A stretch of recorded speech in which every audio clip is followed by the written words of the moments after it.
The Late Night Alternative with Iain Lee on Talk Radio. We have ways of making you talk. Come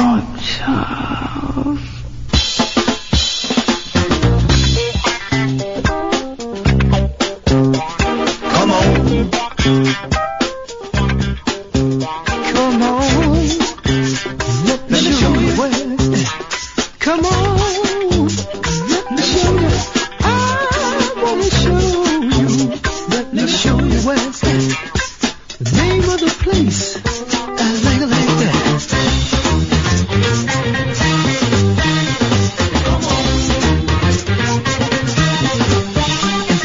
Come on. Let me show you where it's at. Come on. Let me show you. I wanna show you. Let me show you where it's at.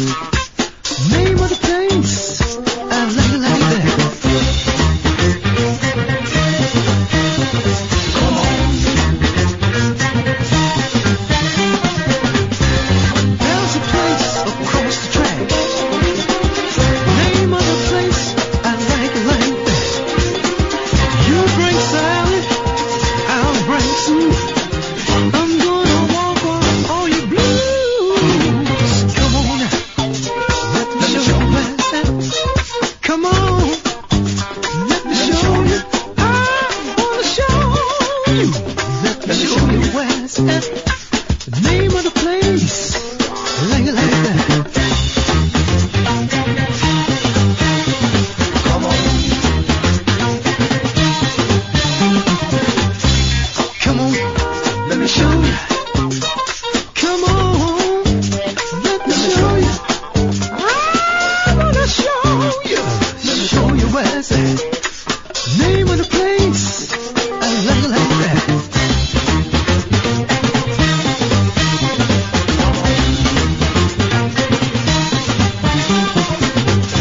The last time I was there, I lost my cool. I got so wrapped up in it, I lost my shoes. You take sorry, you give me suit. We gonna walk away all your blues. Come on, let me show ya. Come on, let me show you. Wow. I wanna show you. Let me show you where it's at. Name of the place. I like it like that. You're a fan. Shagapone. Shagapone. Wow. No, please don't say that. I've got an answer to the topic. No, that's the wrong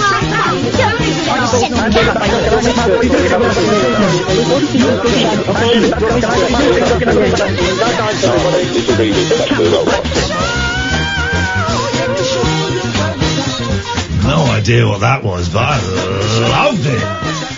Oh, good evening, dear listeners, sweet listeners. There's a guy called Sweet Charles. You are sweet. Sweet Charles. Good evening, dear listener, sweet listener, sweet listener. I'm Iain Lee, and there's a very sweet woman in the studio with me, but I've forgotten her name once again. Sweet lady? Katie B.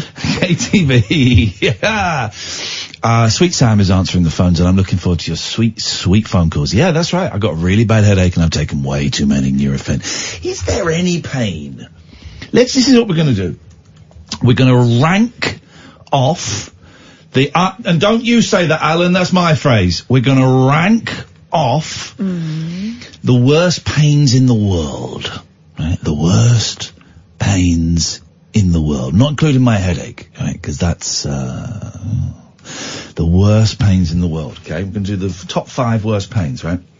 At number 1, I'm going in hard, right, at 1, okay? I am saying, number 1, banging your knee on a coffee table. Oof. Banging your knee on a coffee table. Number 2, now this is controversial. Number 2, I would suggest, is when a Nurofen gets stuck just a little bit too long at the back of your throat. It only has to be 4 or 5 seconds. You're struggling to swallow it. 4 or 5 seconds, and then it goes down. And then there's like a really weird burning sensation for the next couple of hours. It's horrendous. So it's like getting a pill stuck in your throat. That's at number 2. Kath, what would you put at number 3? Sweet Kath. Terrible gut ache. You know, if you've got an upset stomach. Those gripey pains. Yeah. I'm putting that down. Okay, so we've got at number 1, knee on a coffee table. Number 2, pill stuck in a throat. Number 3 is Kath's gusset. Let's go to... I never said gusset. Let's go to Alan Caddick. Hi, Mark. Hey, Alan, who's dead today? No one. No one died today. No one died today. I don't want to be Debbie Downer, but someone will have died today. Who? If it's someone related to you who died today, 2 things. First of all, you have my Mickey condolences. Second of all, you don't listen to the radio for. You should be mourning. Yes, Alan. I've got a recommendation for you. He's got a, what did he say? A recommendation. Okay, beautiful. I love recommendations. RuPaul's Drag Race UK. I'm on it. Kath is on it. I'm not literally on it. She's a man. She's a man, and she's had us fooled all this time, but God, she's a hot man. Did you see the first episode on the iPlayer tonight, Kath? No, I'm going to watch it when I go home. So no spoilers. Well, did you see it? Because you didn't see The Apprentice when you called up yesterday to be The Apprentice correspondent. I want to be the Drag Race correspondent. We're not having one. Even though it's a new programme. We're not having We're not having a correspondent for every programme on telly. It'll take forever. It's only one programme, 2 programmes. You've got to be Apprentice correspondent. I'm going to be the Drag Race correspondent. We haven't. Here's the thing. Okay, here we go. Once we've sorted out The Apprentice correspondent, I will consider a Drag Race correspondent. Thank you. There we go. And that's the end of that call. I'm not saying it's going to be you. No, exactly. It probably won't be. He knows they're guys, right? Maybe not. Let's not ruin that. Let's not ruin that. I like RuPaul. I think she's hot, but I don't like it when her bald granddad pops up every now and then. I like her bald granddad. I don't like her bald granddad quite as much. Good evening, Jack. Good evening. We have, hang on. Is that you who just texted in a pain? No. Okay, well, we've got a text from a Jack. Stepping on a plug. In at number 4, stepping on a plug. Do you know what? I'm gonna replace the plug, actually, with a Lego. Stepping on a Lego. Oh, I've done that before. I bet you have, young man. What can we do for you tonight, Jack? Well, you see, I was gonna sing a tune, but I just realised something. Okay, what's that you've realised? I might get the Mickey taken out of me. That's life. I'm growing a moustache and I might get the Mickey taken out of me. I don't care. That's life. Life is all about taking risks.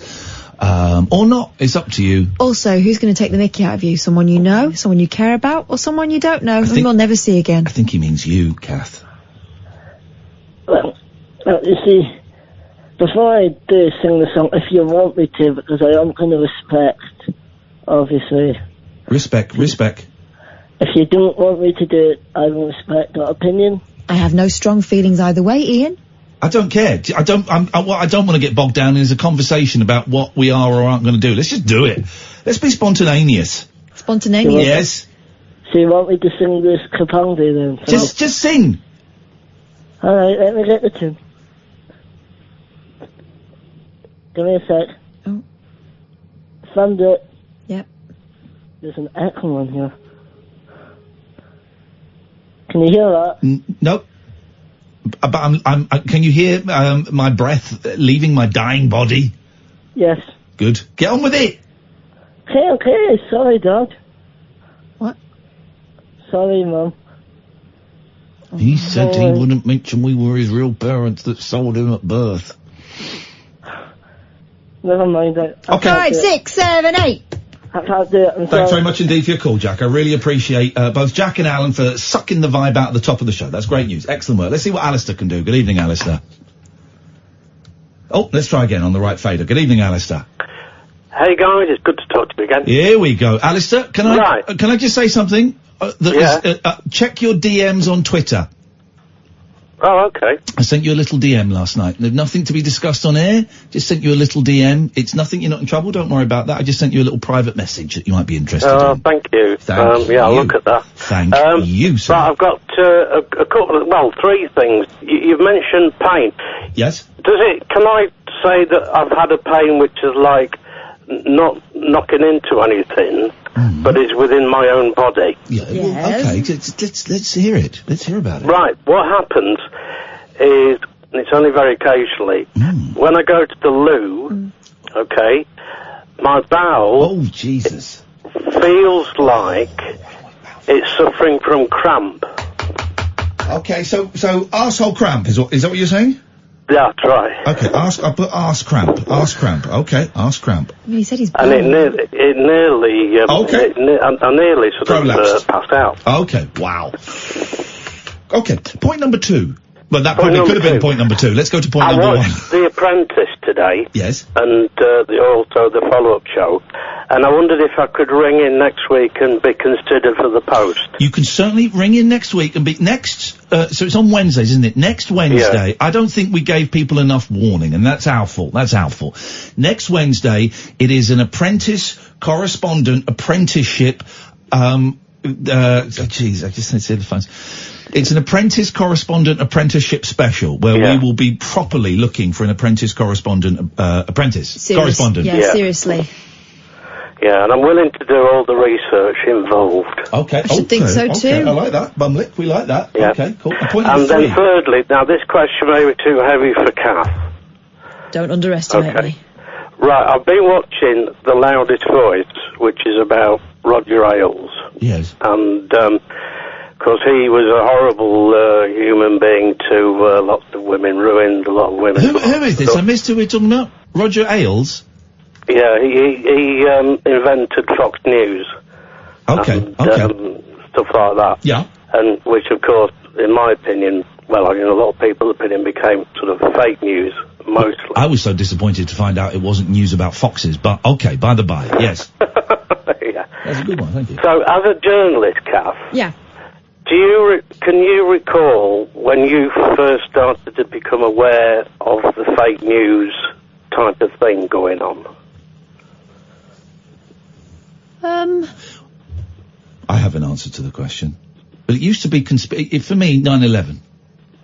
For me, 9/11, the conspiracies, when conspiracy theories like we haven't really walked on the moon, Elvis is still alive, then it became an actual argument that, well, no, the towers were taken down by George W. Bush. But we never had national leaders leaning on those and suggesting that we shouldn't trust the media. That's a relatively new thing. Fake news is, I think, quite a modern thing. It's sort of, Yeah. It's a way of... It was like, Fox News was more like just a very right-wing opinion about the news, wasn't it, really? Yeah, I guess, looking back. Yeah. Anyway, so that's brilliant. Great debate, guys, great debate. That was a great debate. Okay, thank you, Alistair. I do think you're wrong on that, Katherine. Why? The points I gave earlier on about... it was never seen... 9/11. Yeah, but the conspiracy thing was always fringy before, and now it's gone mainstream. But 9/11 is when the conspiracy thing. This is what I'm saying through a haze of. I actually think I'm going blind. I genuinely think my eyes are getting so bad. It's not because of that. My eyes are getting so bad, Katherine. I'm struggling to see the thing. But here's the point. I'm over here. Sorry. Hi. Here's the thing. Up until 9/11, the conspiracy theories were fringy. Yeah. You know, they were on silly little podcasts and stuff. We didn't really have the internet. But come 9/11, there's a phrase. Come 9/11, that's when I believe they crossed over into the mainstream. And we just, the term fake news is 3 years old. But the actual fake news being part of the mainstream, I would suggest, began on September the 12th, 2001. Well, as a journalist, we kind of disregarded a lot of that crap. We certainly weren't reporting it. Okay. Whereas now, there are some journalists who report the old fake news. Everyone's calling themselves a journalist who isn't necessarily one. Well, also, people on this radio station lie about Brexit, they lie about global warming, they lie. Here's the thing I struggle with, and the vibe's really gonna kick in a minute, because we got a very vibracious caller coming on. How do wait? Here's the thing, so the what they call domestic alliance, what are they called? The communication exchange. Gay switchboard. The people, the Extinction Rebellion. So they did the things, They did the thing. Oh, it's such a headache. Can you tell? They did the thing today where they sprayed like food dye, like 2,000 gallons of food dye over a government building and stuff like that. Go carefully because there've been arrests. Okay, no. Okay. Oh, have there been charges? Not sure yet. There we but go. that's what I'm saying. Go carefully. Well, why don't you look to see if there have been charges? That's not what they said in the news, but I will check now. Well, then you have a little look then, and we will wait. If there's been charges, then that's fine. If there haven't been, all right, then forget that. The other Extinction Rebellion stuff, where they get in the way of everything, and they're going to have 2 weeks starting, I think next week. I'm not sure. Maybe it's the week after. And the ones they had in London, my knee-jerk reaction is, I wish these idiots would stop doing this. That's my knee-jerk reaction, which doesn't count. But then I'm really worried because my second and third thoughts are, I can't really disagree with them. I can't really disagree with them with what they're doing. Today to one side, everything else, I agree that we are screwing the planet up. I agree with the scientists, not, old, slightly right-wing radio presenters. I agree with the science. Call me stupid. Maybe I should agree with people from the 80s. I agree with science. Okay, that's it. I'm dumb. As They Might Be Giants said, science is real. So I agree with the science that we're buggering up the planet. And so if these protesters, because we've had Greenpeace doing stuff, we've had the Green Party doing stuff to very little, to negligible avail. So I kind of think I'm on the side of the Extinction Rebellion, buggering up London by stopping traffic and whatever it is they're planning in the next couple of weeks. I kind of think I'm on their side. You think it's the right technique rather than going through sort of the legislators and stuff? Yeah, I think I do. Now, I've not been rushing through London trying to get to a chemotherapy appointment, I've not been stuck in the back of an ambulance with someone who's dying. I've not been that person, right? So I get it. I've had to make a detour the last protest they did. And luckily enough, on that detour, me and Kath saw a woman doing a poo in the street. So we won. We won. I mean, that was a dirty protest. We won. So a woman doing a poo in the street. Incredible time to be alive. But I think, like if the planet really is in such bad trouble because of us, then they should protest, and I kind of agree with what they have been doing and what they plan to do. I think I don't, and it's inconvenient and it's a pain in the arse, but protests are meant to be inconvenient. That's why tube drivers go on strike, to cause inconvenience. A strike is meant to cause inconvenience so that those in authority are able to then go, okay, well, we need to listen to you. We need to effect a change. There comes a point where asking politely doesn't work. No. Yes. Or what I'm saying is, you're correct. I don't know if no or yes is the right response, so my brain is not functioning. But, I think I'm on their side. 0344 499 1000. It's going to be one of those shows tonight, dear listener. These are the adverts. The late night lip service for lovers, loners, and lounge lizards. Yeah, well, where exactly is your accent from? The Late Night Alternative with Iain Lee. I've forgotten your name already, excuse me. On Talk Radio. We're compiling a top 10 of pains. Number 5 is arse cramp. Number 4 is stepping on a Lego. Number 3 is Kath's gusset. Number 2 is pill stuck in throat. Number 1 is knee on a coffee table. Well, I didn't say gusset, I said what did you guttache. But actually, a trapped gusset can be quite painful. Hey, lads. Everyone's done it. I don't care whether you're wearing pants, man's pants or lady pants. Let's ask someone. If you get them trapped where they shouldn't be, it hurts. Let's speak to an expert on gussets. It's Chris. Good evening, Chris. I'm not talking about gussets. What have you called in for, Chris? And let's keep it brief. Briefs. Okay, I will keep it brief. You're talking about pants again now, aren't you? Okay, just get to the point of your call. Right. Point. The worst pain you can have is a paper cut. I'll put that at number 6. That's a great one. The old paper cut. You're right. You're right. I've given birth to 2 children, but a paper cut. Oh no, no. Paper cut is infinitely worse. Totally. It's proper. Right. All right. I'm going now. Thanks very much for your call, Chris. Let's go to Pablo. Good evening, Pablo. Hey, Pep, how do you? Yeah, very, very well. What have you got for us tonight? Pain-wise. Yes. The late night leg cramp. The what? Do you never have a late night leg cramp? Like you'll be asleep and then wake up with a horrible leg cramp. No, I've not had that since I was about 12, and they were called growing pains back in the day. Oh no, not growing pains. I mean, it's possible. I may not drink enough water. I'm not quite sure, but just like in your calf. I know what cramp is. I know what cramp is. Oh, yeah, right. I know it. I get cramp I'm starting to get cramp in my left hand, which I think that's got to be how do you say it? Arthritis. Arthritis. That's got to be arthritis, hasn't it? It's like just my left hand just started cramping up the last few months. Oh, damn. Well, a potential pain that I was very close to almost getting, and I escaped. We're discussing potential pains, but let's see where this goes. Well, the other morning I was getting my son up. He woke up early, and I went in just in my boxer shorts and got him up and whatnot. But I had his door open at a right angle. Yes. So there was a certain point where I bent down to pick him up, yes. And I felt a ripping kind of sensation, and a slight gust of wind near my okay, for want of a better word. Yes. And what had happened is, as I'd bent down, I'd basically prostrated my posterior to exactly where, the little notch thing that locks the door in and out. No. What do you call that? The wedge. When you do the door handle. The door handle, yeah. The bolt. Yeah, the bolt. You shot your bolt. Oh God. Well, essentially, yes. What happened is you had the bolt go up your arse. I'm afraid. I'm sorry, Pablo. We've got arse cramp. We've got arse cramp at number 5. That counts as that.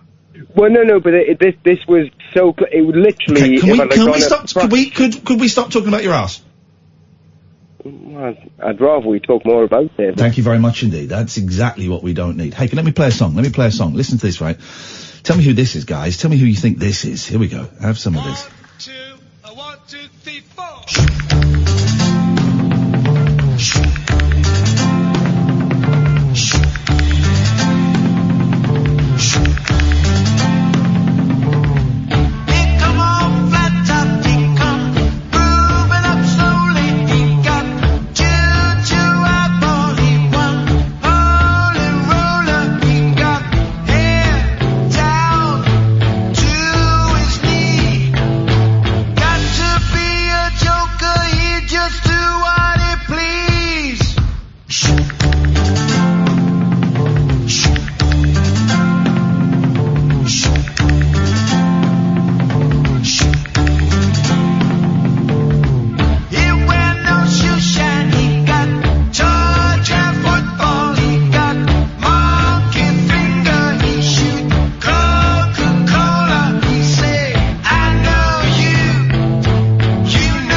listen, it's recorded live, guys. Oh, it's live.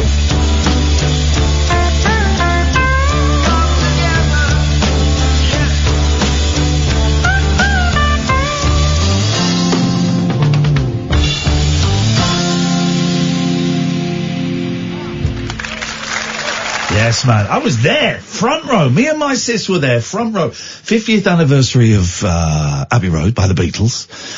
My beautiful Abbey Road box set has arrived. My God, it is a work of art. And I shall spend weeks poring through the wonderful pictures and listening to the bonus stuff. Ah, man, what a joy. But that was not the Beatles playing Come Together, the opening track of Abbey Road. Is it the opening track? I think it is. That was not the Beatles. That was the Analogues, who are a Beatles, I get a tribute band, I guess, who don't dress like the Beatles. They don't wear the Sgt. Pepper suits or, you know, all of that stuff. They just go on stage and they recreate the sound of the records exactly. And that was recorded at Abbey Road. And like I say, I was lucky enough to be there. And I'm thrilled to say we've got one of the band on the show now. We've got Felix. Evening, Felix. Good evening. How the hell are you doing, man? I'm good. Yeah, I'm good. I'm looking forward to this weekend. Big show coming up. So now this is we're all pretty excited. This is where are you? Where are you playing this weekend? Is it Amsterdam this weekend? Yeah, it's a home gig for us in Amsterdam, but it's actually it's quite crazy. It's actually a venue for 15,000 people. So. It's madness, really, when you think about it. That's insane, right? So you're in the Analogues, which is this wonderful band, and the reason we're playing the Abbey Road is because you have a live Abbey Road album out. We will give plugs for that in a second. But so you're playing a 15,000-seater venue, and people, I find that incredible. That must blow your mind, Felix.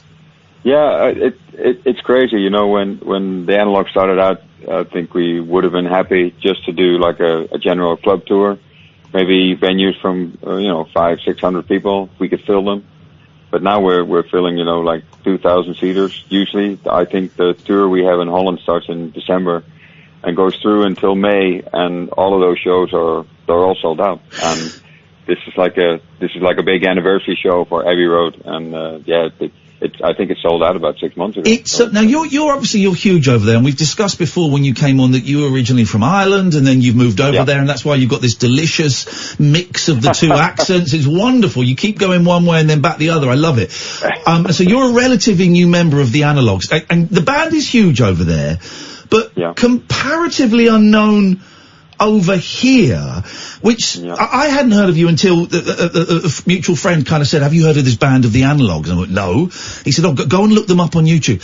And I was blown away. And you would think in the country that is the home of the Beatles, a band that so skillfully and lovingly recreates the sound of the records of the Beatles.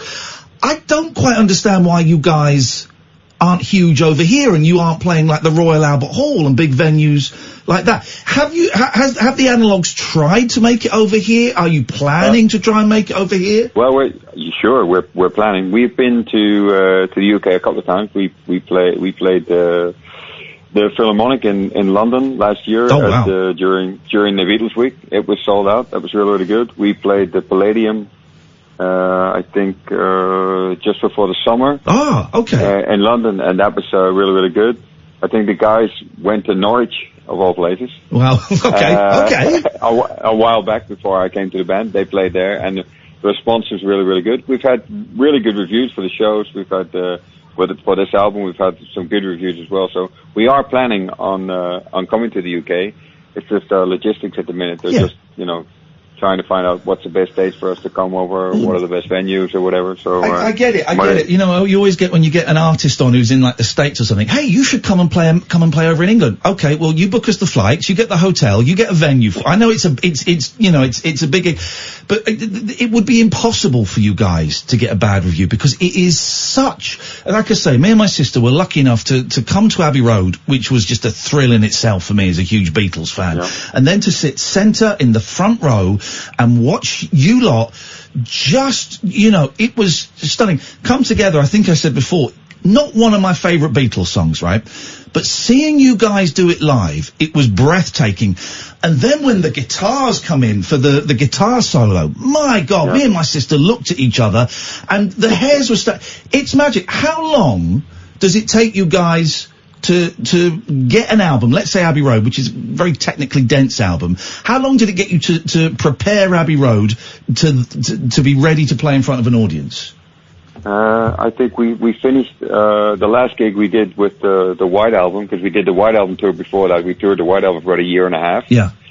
And then when we came back from London, we had a couple of weeks, basically just to start digging in. And obviously we're doing a lot of homework because we already know it's coming.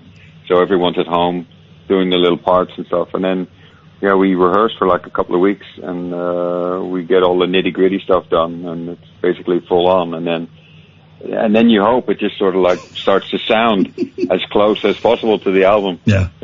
Especially, musically, if you want to get really, really good. Obviously our voices don't sound like the Beatles at all.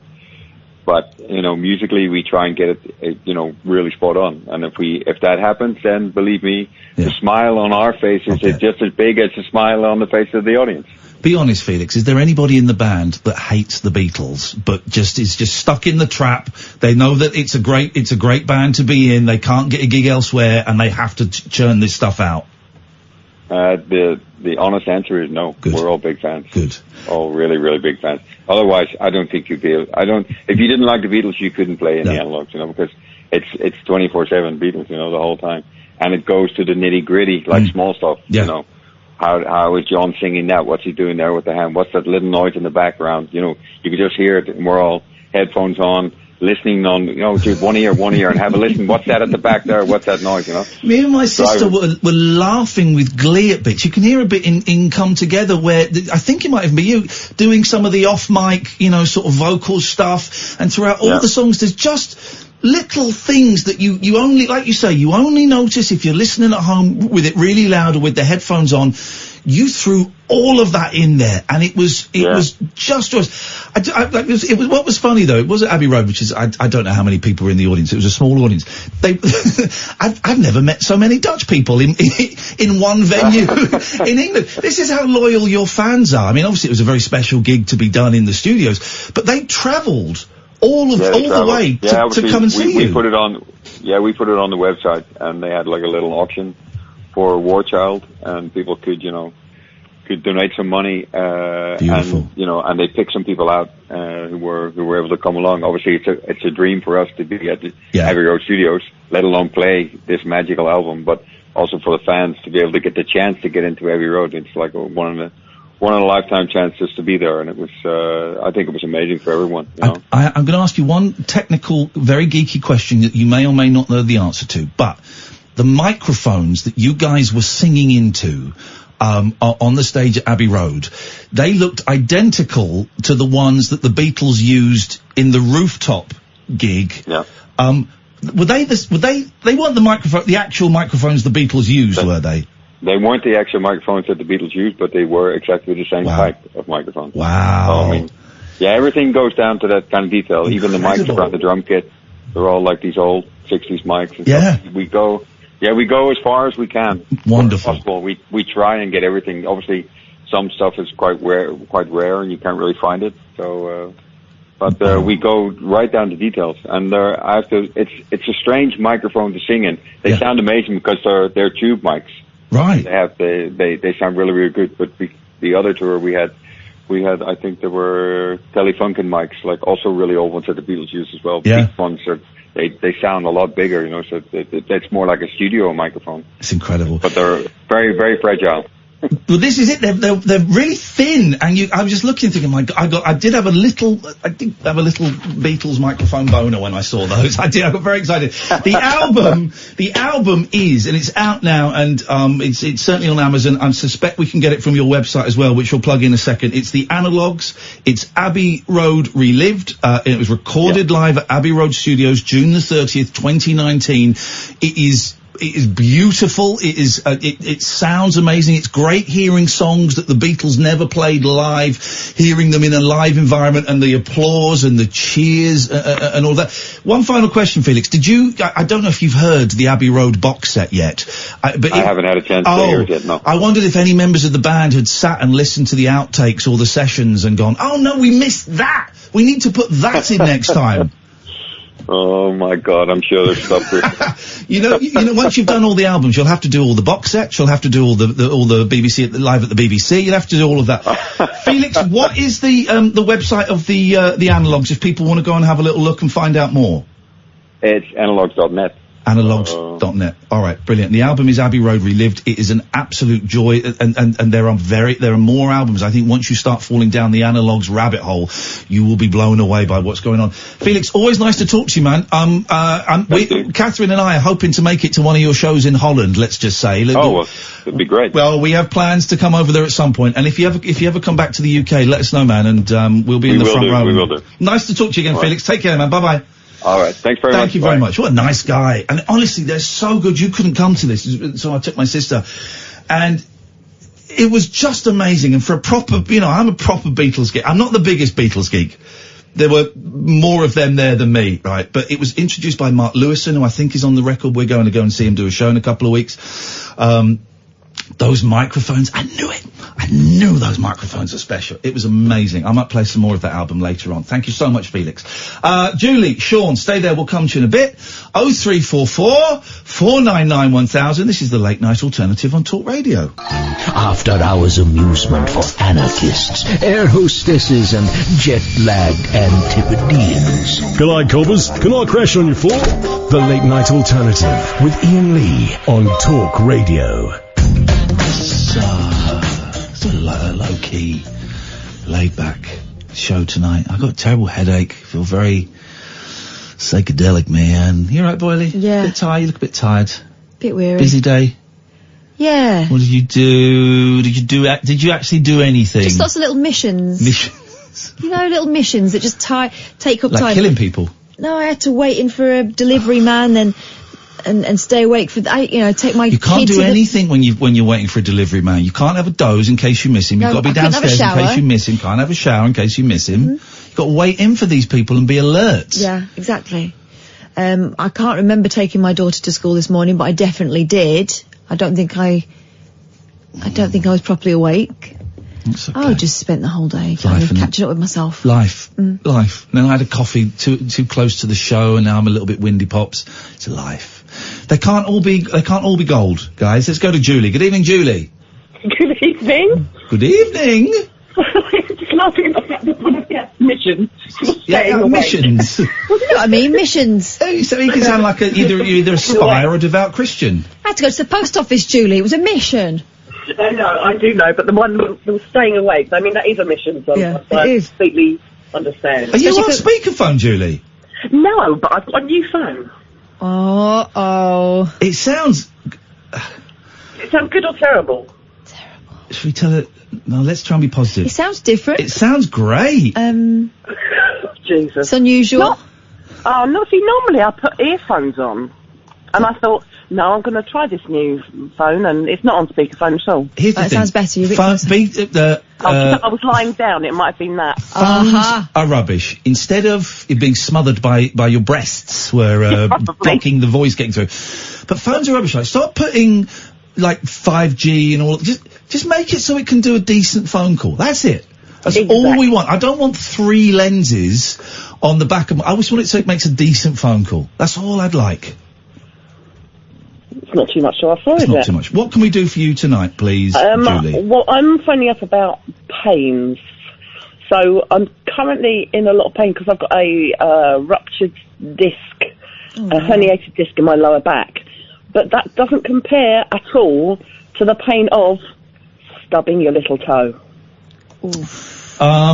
Okay, I'm going to put stubbing your toe down. Usually on a door, yep, or on those little, on your bed, you've got those little tiny hidden balls, the hidden wheels on your bed. Yep. It's usually on that or a door, and I'm putting in stubbed toe as a pain. Another toe-related one, toe or finger, when you catch a hangnail. You ever pulled a sock over a hangnail on the old toe? That is an absolute killer. Is it? Yeah. What? Your phone is absolute pony. Goodbye. That descended into terrible. Tell you what it was. It was an outrage. Audio quality. Yeah. Didn't it? Yeah. So let's just check. Did you lie back down again? Right, I'm sitting up now. Oh, goodbye. We'll have no casual phone calls. Goodbye. Goodbye. She knew. Sit up straight when you're talking to me. She knew that the lying down was bad, so she went back down all smothered by her breasts again. Persisted. Let's hope Sean is not being smothered by breasts. Good evening, Sean.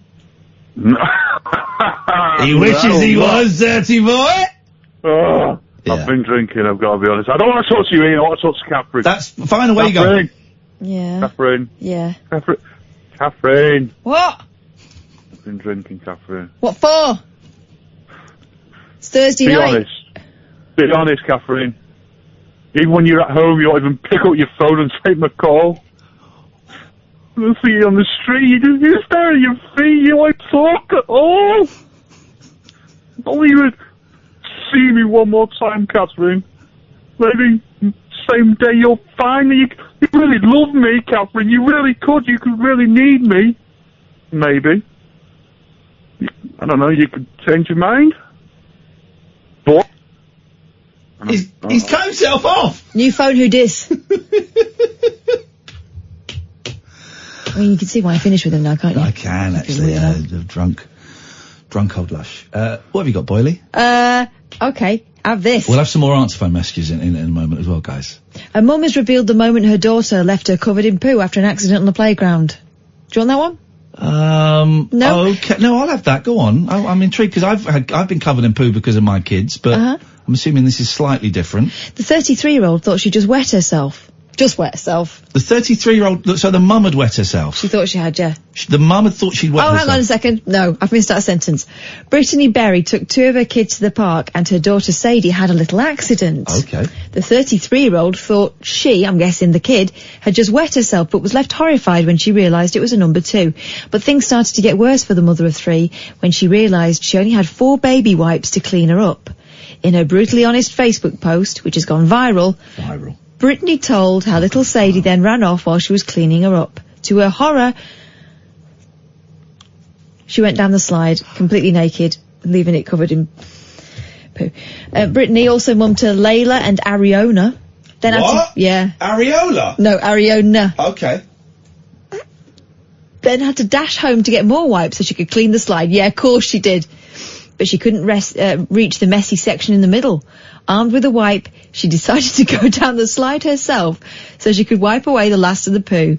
As if things weren't bad enough, she then ended up getting covered in it. And then to her horror, another family had arrived at the previously deserted park and witnessed her flawed clean-up mission. Well, here's the thing, guys. If there was no one else there, you just scarp her.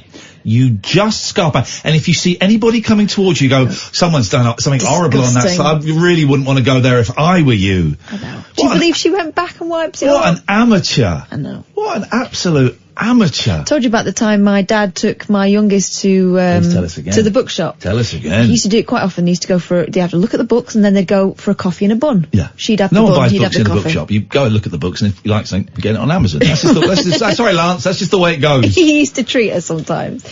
Anyway, so she's in the children's section.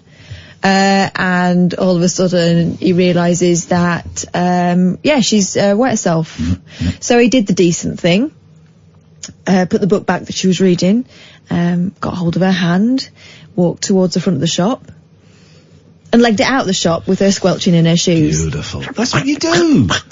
That is the job of bookkeepers and parkies, to clean that up. To this day, my daughter thinks that there's a picture of her behind the counter in Waterstones and Milton Keynes with the title "The Wet Bandits." Wet Bandits. The Wet Bandits. He said I took her straight to Marks and Sparks to get some clean pants and socks. Yeah. And he asked the lady for them, and she said, "Now, what kind would you like?" He was like, "Just some that fit, just some that fit." Let us 0344 499 1000. By the way, let's go to Mike. Good evening, Mike. No, can you hear me all right? You can hear you fine. Well, are you on speakerphone? No, it's not. Okay. Okay. Yeah, we can hear you. Oh, good. I was wondering if I could be the weekly RuPaul. You're on speakerphone. Wait, I'm sorry. I'll take it off immediately. I've got a mic. He said he wasn't on speakerphone. These people are sent to trials. He said he wasn't on speakerphone, and then he said, oh, sorry, it's gone. Oh no, he's still there. Actually, I thought I cut him off, but I hadn't. So you got lucky there that my fingers aren't working properly today. Otherwise, you'd have been cut off. Apologies, I wouldn't go. I know the rules on speakerphones. I bought a little plug-in mic. And now you want to be considered to be a correspondent for something? This is not. This is not going well. For RuPaul's Drag Race, where one of the main rules is that you don't F it up. But you get chances on RuPaul's Drag Race. That's the ethos of the show. Only so many. Has he got you there on a technicality? No. I've made notes. Go on then. Notes ain't facts, but carry on. Notes are what, sorry? Ain't facts. Well, alright. I've got some music. This is the music we're going to play. Let's hear some notes on RuPaul's Drag Race. Can't we have a RuPaul song? That'd be more fitting. No, just crack on. What's he being so bossy? Right, this is the thing I learned as a reporter. No one cares what your name is apart from your mother, and no one cares about your background music apart from you. Crack on. Here we go. Okay, the first thing is, being a big fan of the US edition, this is a literal carbon copy of it. It is exactly the same in almost every detail, apart from the prize. But it was a good prize in this one. So first of all, the Queens. The first one was Bag of Chips. Now, she's quite loud, and is going to draw quite a lot of attention to herself early on. She's alright. And I'm a bit nervous now doing this. And the winner's going to be Sue Tim Wang. Okay, I'll tell you what we do. So who do you think the winner's going to be? Sue Tim Wang? Yes. I'll tell you what we'll do. It's something Wong, isn't it? No, I thought he was quite good. Here's what we're going to do. We're going to wait until the end of the series. If Sue Ting Wang... Something Wong, that's the point of the name. If Sue Ting Wang wins, then Mike can be the correspondent. If she doesn't win, then he's not the correspondent. Does that sound fair to you, Mike? I will ring up. Great, we'll speak to you at the end of the series, and if she wins, you're the correspondent. Simple as. In the meantime, we need a correspondent to... Why are we doing a bloody apprentice? We're not. Dickless, We're not. what's it called? They're manipulating you Drag race correspondent. while you're heavily medicated. You said no. Flipping up, man. Have you got any more of those pills? Yeah. I want 10 of them. No, I haven't got 10. I will take whatever you've got. Will you now? Yeah, I will, actually. I'm concerned. I've got pills. No, I'm teasing. I've always got pills. I've got a stash of pills. I've got big old pills. Pill box. Shut up. Tell me to shut up. You're so weird. What do you mean weird? I just sat here saying I've got a pill box. You haven't. Might have. You haven't. What is a pillbox hat? It's, do you remember Jackie Onassis? No, I don't remember. Jackie Kennedy. No, I don't remember her. You don't remember seeing pictures of her? Well, I mean, I'm aware of that when her husband was shot, she used to wear hats that looked like... on. Oh, God. So she did. She tried to hold the brain in. Yeah, I know. Well, she was wearing a pink and black suit, remember? And she was wearing... If she knew he'd been such a dog... I think she did know. Well, then what was she trying to hold it... So you're saying she shot... Hang on, you're saying Jacqueline Kennedy... Jackie Kennedy, Jacqueline Onassis... Shot John F. Kennedy? No. This is insane. No, I'm not saying that. That's an incredible story that you've brought there. Where's your evidence? Anyway, she used to wear a hat that looked like a cake tin. That. Why don't you call it a cakey hat? Okay. What we're going to do is we're going to take a little break. This is for the news. And at the end of the news, what's his name? Brian Gumlake. What's his name? Quimby. Didn't he say his name was Quagmire, Stephen Quagmire? Because you said no one should have a name like that in news. You did, didn't you? He can't hear us. It's pre-recorded. He's a robot. Sometimes, if you listen carefully, sometimes the pre-recorded news has mistakes in where they forget to take them out. Yeah. They leave it out. What's his name? Johnny Malarkey or something. Johnny Malarkey. That was it. Johnny Rob. Sorry. Johnny Rob Malarkey. Yeah. All that malarkey. There we go. It's time for All That Malarkey with Johnny. The Late Night Alternative with Iain Lee on Talk Radio. We have ways of making you talk. Wow, am I feeling good, man? Let me say this now. Here and now, let's get this straight. Boogaloo, baby.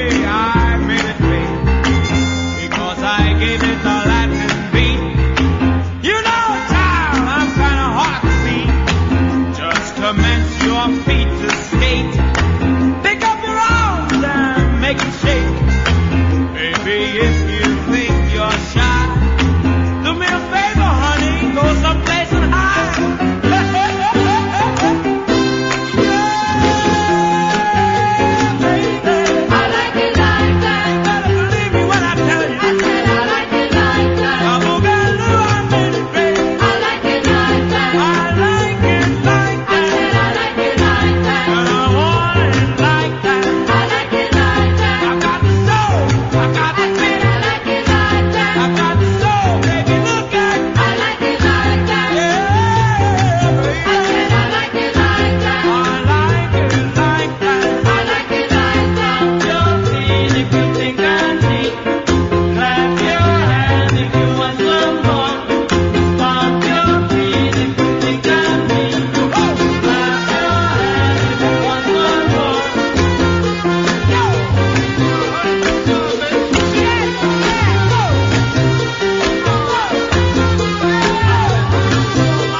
Oh, 344 499 1000 is the phone number.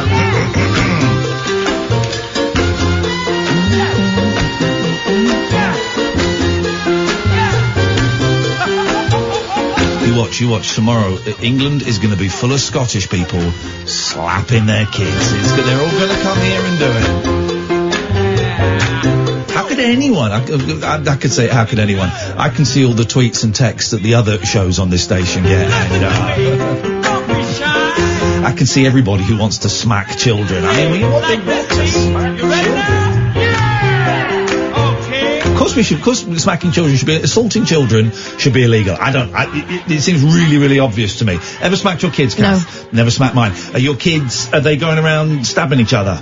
No. No. Although, let me find a text I saw earlier. Hang on. I heard, an expert, quote unquote, talking to Eamon Holmes earlier today. Yeah. It was a guy from Spiked. Okay. Saying that, I don't know what Spiked is. I think it's an online magazine, I'm not sure. Okay. Saying that it's an expression of love, smacking your children, setting them straight, and a slap. Okay. I prefer a low tone and threats. Yeah. This is what works for me. You don't do that. You carry on. We're going home. I can't find it, but there was a message earlier saying, I bet none of the kids who go around stabbing each other were smacked as kids. Well, it's rubbish. I was smacked as a kid, right? And I was smacked as a kid, never did me any harm. Well, hang on, I turned out to be a divorced drug addict. Not saying that was the cause for it, but there has been some harm in my life. Was the smacking part of it? I don't know. And most people that say, well, smacking never did me any harm, look at the state of you idiots. My mum... I'm cleverer than you. That's why I don't smack my kids, because I'm clever. I'm smart. I don't raise my hand and they go, oh, God. I talk to them, I discuss things, and if they don't, I educate them and I punish them with other ways. My mum used to slap me now and again. And she regretted it every time. Yep. She would come up and say that she regretted it every time. And she's spoken to me since as an adult, and she said that one time she really did go to town on me. I know, I can't remember that. She said, but she knew she'd lost her temper. She knew she'd lost her temper. Yeah. I don't want to do that to my children. No. If you want to phone up, here's the thing: the people listening to this show are, for the most part, intelligent. well-rounded people. So there won't be anyone going, but I smack my kids and I'm alright. See, if you smack your kids, you're thick. I once had an argument with Philip Schofield about it. He used to smack his kids. Thicko. It's old-fashioned. Thick Phil, I call him, because you don't need to do it. And then so goes, well, what if they were about to run in front of a car? You should be holding your hand. And, they ran in front of the car, and they said, right, well, if they run in front of a car, they'd be shitting themselves anyway. I would happily shout at them to stop them running. I would have a strong word with them about the effects and all of that. I would judge the situation. I'm not gonna hit them. Idiots. Also, yes, you lose the argument if you hit a kid, because then they hit their sister or brother or kid in the street, kid at school, and you can't say to them, don't hit somebody. Well, you hit me. When my daughter hits the other one, I always say, now, why did you hit your sister? She annoyed me. You're annoying me. I don't hit you. Why not? My mum bit me once. Because I bit the cat and threw the cat down the stairs, and then I bit my sister, and so she bit me. And, I never bit again, but 40 years later, I'm still talking about the day my mum bit me and thinking, that was weird, man. That was a weird thing to do. I tell you who hits, the type of person that probably enjoys hitting their kids is the type of people, and we get them occasionally, who phone me up and say they want to beat me up because they don't like my views on things. That's what happens, guys. So no, well done, Scotland. Let's bring it into, the rest of the United Kingdom, please. Makes absolute perfect sense. Of course, we should not physically assault children. Makes sense to me. Let's go to Lee. Good evening, Lee. Oh, you've got me coming up to a place where there's a dead spot on the phone. What? Katherine, lovely to be on your show, darling. Hello, Ian. All right, mate. I'm the one that controls the faders. So. Are you real? I'm the one that controls the faders, so I don't know. Well, we'll give him another go. It's been a long day. Let's give him another go. Go on, Lee. It's the second chance. Away you go. What? Have I done something wrong? Apart from being a prick. No. Go on. What you got? Oh, Ian, don't say that, mate. Lee, I love you. Don't call me a prick. For God's sake. All right. Sorry, Dad. What would you Katherine, sort him out. What would you like to say, Lee? No, you, at the beginning of the show, you said about pain. Remember? Pain. Yes. Remember? I remember, yes. Katherine, stop taking the piss. Stop giving me material then. Crack on. To your point, please. Well, I'm trying to crack on, but you're butting in, Kath. Butting in? No. I'm not butting in. I'm in charge. All right. Continue. All right. I remember. All right. I remember. Oh, he's taking the mick out of Cockney. It's waiting for you to get on with what you're saying, you absolute muppet. What do you want? You're a racist, Ian, taking the mick out of my language. Anyway, about this pain. Yes. Right. I knew nothing about pain apart from banging me toe in me funny bone. Then 14 years ago, we got a little step down to our toilet at home. Yeah, go on. No, I don't even know why that was funny. Anyway. A little step down to your toilet? No, listen. Like, you're laughing. I never fell down it. No. My wife did. Okay. Oh, dear. And as she stepped down, you know, sometimes, you go on the edge of your foot and you sort of go to the side. She broke her ankle. Oh. It was bent all out of shape. Unlucky. So I'd done the right thing, you know, as the husband. Yes. I just run around the kitchen with my hands in the air because I just could, like, looking at her foot. It was horrible. I didn't know what to do. Yeah. But anyway. Bag of peas. 14 years, no, mate. Bag of peas. 14 years later. Yeah. She lost her job in the bank. She used to work in the bank. Everything was hunky-dory. So they put her in plaster, all that. 6 weeks later, the plaster come off, and generally you think everything's going to be all right. But it wasn't. And it took like a year or so for someone to give her like a diagnosis. I'll tell you what the most painful thing is, listening to this phone call. I'm living this in real time. You're, Ian. What? I like you, but you're an arsehole. Can I talk to Katherine and maybe she won't be so rude? I'm turning my back on you and I'm not listening. Katherine, tell me when he's finished. It'll be about an hour. Proceed, Lee. Come on. Let's hear it. Anyway. Alright then, because I do go on a bit. I know that because my wife tells me. Anyway, have you heard of the Magill pain scale? He's talking to you because he won't talk to me anymore. Tell me to talk to me. Tell me about it. Petty man. I got struck off, so no. What do you mean? Tell you about? I just told you, Katherine. Have you heard? Hey! Don't be shouting at me, mate. No. Let's all calm down. It's the craze versus what are you like, Peaky Blinders? Come from round your way, innit, Kath? It's the craze versus the Peaky Blinders. Away we go. I'm not from Birmingham. Well, what is it from Manchester then? What's the Manchester equivalent? Bez. It's the craze. It's the craze versus the Happy Monday. Hang on a minute. It's the craze versus the Happy Mondays. It's the craze versus Joy Division. What is the gangster equivalent? He doesn't sound like the craze. He sounds like Charlie Slater. Okay, all right. You're telling me I'm go.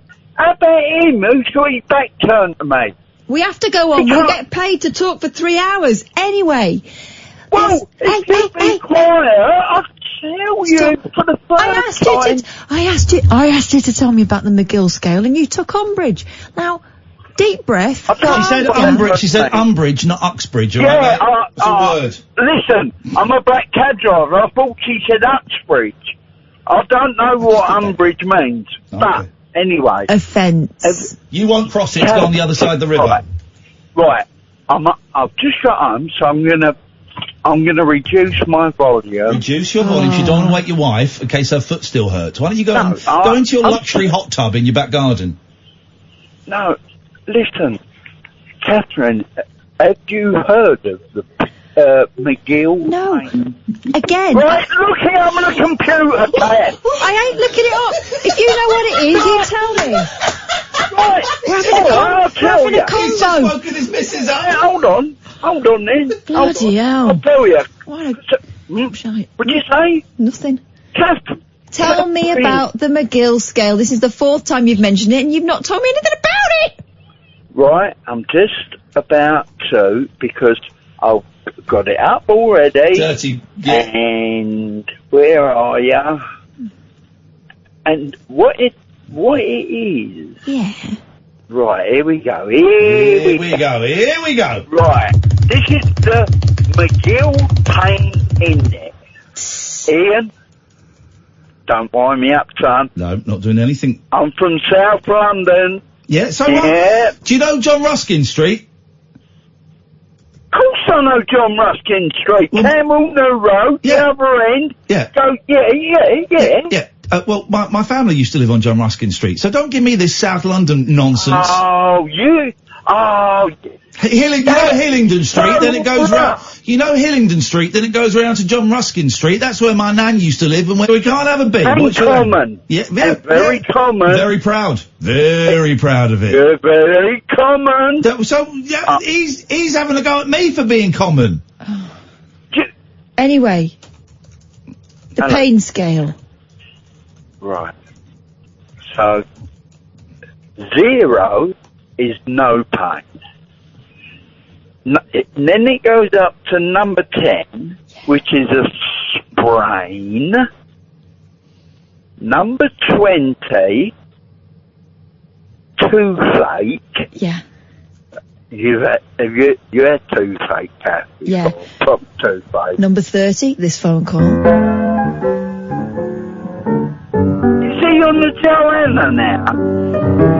Come on, you can't resist. To me, and he's on the epoxy piano? Because I'm a Londoner, that I think of her wherever I roam. Come on, everybody! I get to finally feeling inside of me. It's number 5 on this crappy scale. I'm singing so loud I woke the missus up, and my brothers are in jail. So, number 20. He's still Number 20, it goes after shingles, nerve pain, and arthritis. That's number 20. Arthritis? I know him. Now. Nah. Listen, I you're am. spending too long with him. 20 because minutes on you this never phone used to call. be like this, Katherine. I've always been like this. Not as bad. Yeah, You're worse. getting worse. No. So are you telling us the It's highest... your age. Are It's you... your age, Katherine. Are you telling us that the highest pain is the pain that your wife may have felt being married to you for so long? Is that what we're getting to? Not really. Okay. She didn't fall down that step, she threw herself. Hey, Lee! He's on the Maybe piano it's again. because I'm a Londoner that I love London sound. Maybe it's because I'm a Londoner that I think of wherever I go. I get a funny feeling inside of me. It's moving up and down. Maybe it's because I'm a Londoner that I love London sound. Maybe it's because he's a Londoner that he won't shut bloody up. Maybe it's because he's a Londoner that he's getting on all of our tits. He phoned up 20 minutes ago to tell us about her indoors. The thing is, he's never been married 'cause he's a bloody bore. Anyway, number 30. Number 30 is fibromyalgia, and I can't read the other bit. I'm surprised you read that But much. some of it is chronic back pain and phantom limb pain. Phantom limb pain. Right. Yes. That's 30. That's 30. Okay. We're going up to 50. All right, relax. I'll try and get quicker. This is going to annoy Katherine. Oh, my God. Guess what's number 40? Childbirth. Okay. Yeah? Yeah. Do you hear that, Katherine? Yeah, but I had very pointy children. You find a bit where it says the kids are pointy. Honestly, one of them had her fist to her face. It was like giving birth to the thinker. What is the point of this? Can we just jump to number 50? And was it your missus that felt the pain? Listen, number 40 is childbirth, and 42 is CRPS, chronic regional pain syndrome. I'm feeling it right now. That's what she's got. Right. And at number 50, it's banging your knee on a coffee table. No. Do you know what number 50 is? Is it a paper cut? Wrong. Standing on a Lego? Is it a kick in the Jacobs? Ringing Iain Lee? Get out. I kind of love him. What a waste. Can we keep him? No, we cannot. What even was that? This is Talk Radio. Tales of mystery and imagination on the radio show that does things differently. Dolly Parton, I listen to a record all day long. The Late Night Alternative with Iain Lee. I'm a nut job, but not that kind of nut job. On Talk Radio. Honest to God, it's the new Breaking Bad. Oh no! 0344 499 1000 is the telephone number. Peace reigns. He's calling me common. Jake, whoa. Oh my God. Do you want to tell him? You tell him, please. Yeah, Jake, you can't drop the F-bomb. Okay, that's your yellow card. Kathy, Kathy? Withdraw, yeah? First of all, Right, I've got right. Where's this going? Jake, your fade is down. No one can hear you. Going to give you one more chance, right? You can't drop an F-bomb on the air. You cannot speak to the co-host of the show like that anytime. Okay? Whatever. Okay. Thanks for your time, Jake. Really nice speaking to you. 0344. Do you want to try again? Do you want to be polite, young man? Yeah, I'll be polite. Would you like to apologise to Katherine?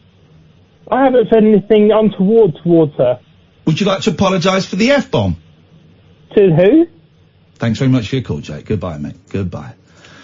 You seem nice. You've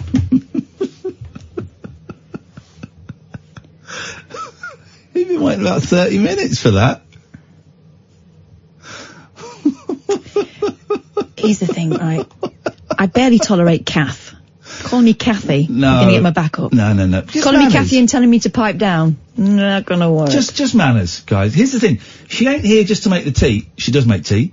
She ain't here just to make the tea. She's not here to... She's the co-host, right? We host this show together. She also produces the show as well, so she does a lot more work than me. You know the podcast you get? She does that. Ain't me, right? So it's not like she's here, we're doing her a favour. It's not like she's won a competition to be here. The competition she's won is like 20 years, 25 years, really hard work to be co-hosting a national late-night radio show. So don't phone up and speak to her or me or Sam or anybody on this team like that. Ever. Jake, if you want to phone up and apologise, and you want to do it with good grace and good humility, I will certainly listen to it. It's up to Katherine whether she decides to or not. I can't speak for her. But I would certainly consider your apology. But don't anyone phone up like and speak to you like that, or me, or Sam like that. No. And by the way, people are rude to Sam. Sam's the young man that answers the phones, right? Guess what? He tells us, it's not grassing, he tells us, right? Because I've asked him to tell us if people are rude to him. But some people are very, very dismissive to him. All right, he's calling back in. We've got a full delay. All right, let's see how this goes, Katherine. Are you okay to speak to him again? Yeah, as long as you don't give me any old lip. Okay, Jake. Yeah, hi, Ian. And hi, Kathy. I'm sorry if I Stop calling me offended you. Kathy. What's your name? Katherine? Yeah. Katherine of Aragon. Okay. Right. Let's move forward. No, right? well, I'm not ready to move forward. Why? Because you sound like a bit of a knob. What's the matter? Why are you coming on all attitude? Why are you coming on full of attitude? I've got one. It's not very big, but it works. I doubt that. Listen, why? What's with the attitude? Excuse me. What's with the attitude? And why are we discussing your fertility? Because I've got three whys. Why did you give that? Fascinating character. I know. So full of fury. Fascinated.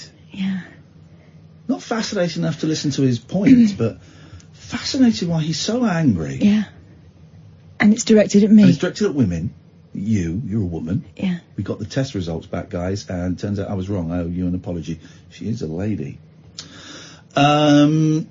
Anger directed at you.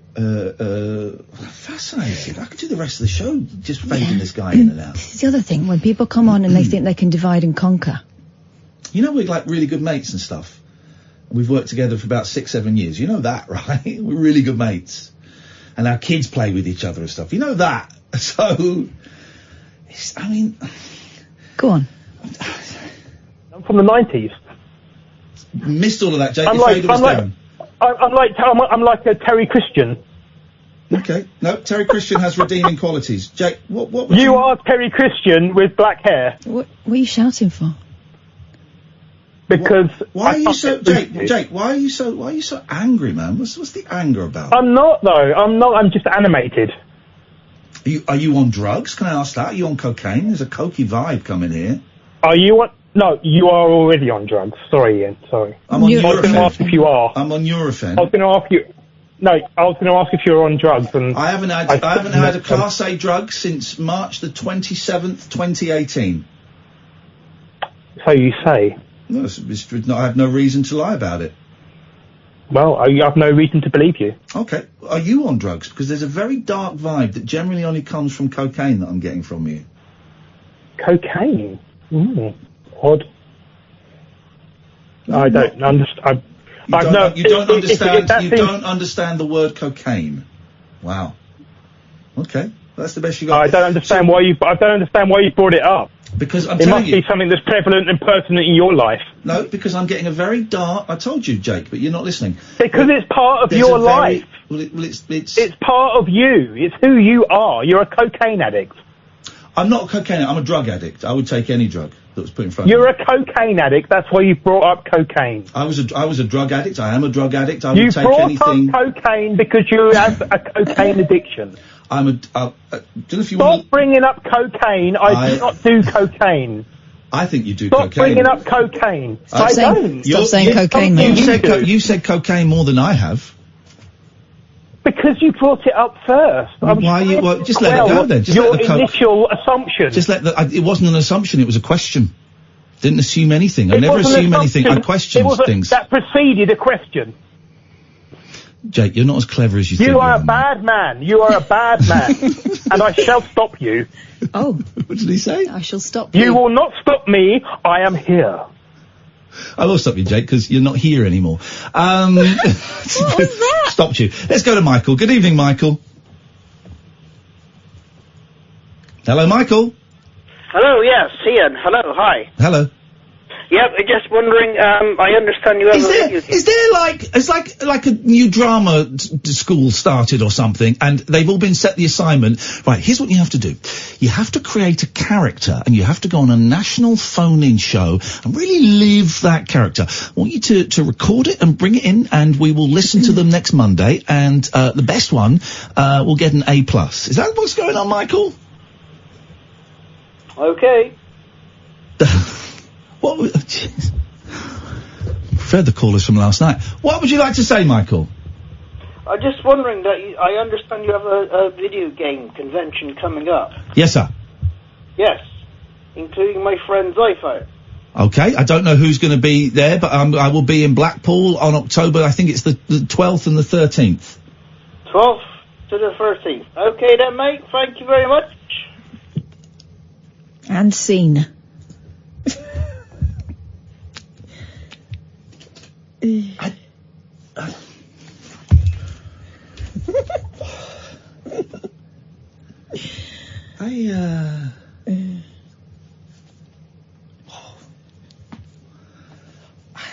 Speechless. Oh, gosh. Speechless. Can we get the clip of him shouting just once, "You are a cocaine addict"? Can we have that? Because I can find a use for that. I'll play that. That'll be my ringtone, just to remind me. Switchboard's empty. Jeez. 0344 499 1000. This is Talk Radio.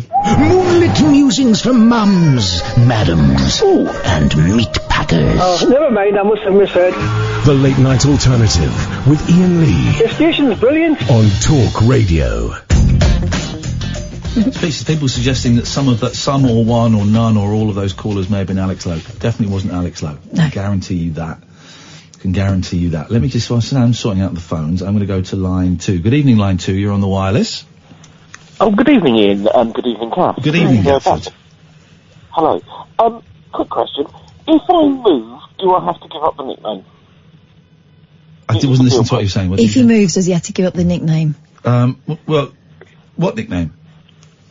Gafford. Gary from Catford. Is that where it comes from? If I'm no longer... I thought you gave it to me, yeah. No, I thought your name was Gatford. Yeah. No, not on my birth certificate. Okay, well, yeah, you check your name will be... Where are you moving to? Well, I don't want to reveal that. It's in Kent somewhere, but if I move... Ghent. You'll be Gary from Kent, or as I would call it, Gatford. It's all right then, because I'm signing the contract. Thanks very much. Thank you very much indeed. Moving to Kent, lock up your daughters. Not saying he's a sexual deviant. Don't mean it like that. Just a thing people say. I'm sure it'll be lovely. Let's try Nick. Good evening, Nick. Hi, Iain. Hi, Kath. Hi, Nick. Hi, it's me again. Nick. Iain, sorry. I'd like you to admit that Little Tobo was a TV series. It was originally a film in 1963. It was Canadian. And then from 1979 to 1985... This guy sent me an email yesterday begging me to accept I the did. unacceptable, that The Littlest Hobo was a TV show. I will not accept that because it's simply not true. The original dog's name in real life was called London. Incorrect, because we are in London. How could we be inside a dog? No, the dog's name was called London in real life. And in real life, I'm in London right now. You're telling me I'm having it off with a dog? That is libel. That is libelous to suggest I sex up dogs. And the series ran from 1979 to 1985. Okay, tell me what happened in it. Oh, it was a dog who used to go around and help people. Here we go. This is when it gets... How can a dog help with problems? Thank you. This is when it starts to fall apart. Listen to what you're saying. A dog would go around and help people? So he was a guide dog, right? Even though he was a German Shepherd. Right. And I grew up with our family had German Shepherds, so I remember. And did your German Shepherds go around helping people? No, he did. because they can't. They're dogs, mate. You know it was a TV series. This is like the Flat Earthers. The Flat Earthers. I put up a better argument than this, Nick. Sorry, mate. But I will not admit the unadmittable. It's true. Just look online, you'll find it. Mate, you can look online and you can see all kinds of things. That Elvis is alive and is making love to snowmen. Even the chip shop. Thank you very much indeed, Nick. Absolute flim-flam. There we go. Jake's calling in again. Good luck with that, Jake, because we're all ignoring your call. But thank you so much for it. I really appreciate your time. Sam's on fire tonight. Sam is on fire tonight. Love it. If we could have had a conversation with Jake, I would have heard him out, but just so cross.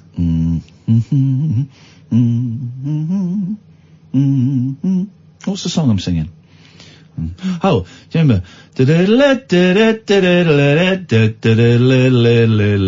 remember that?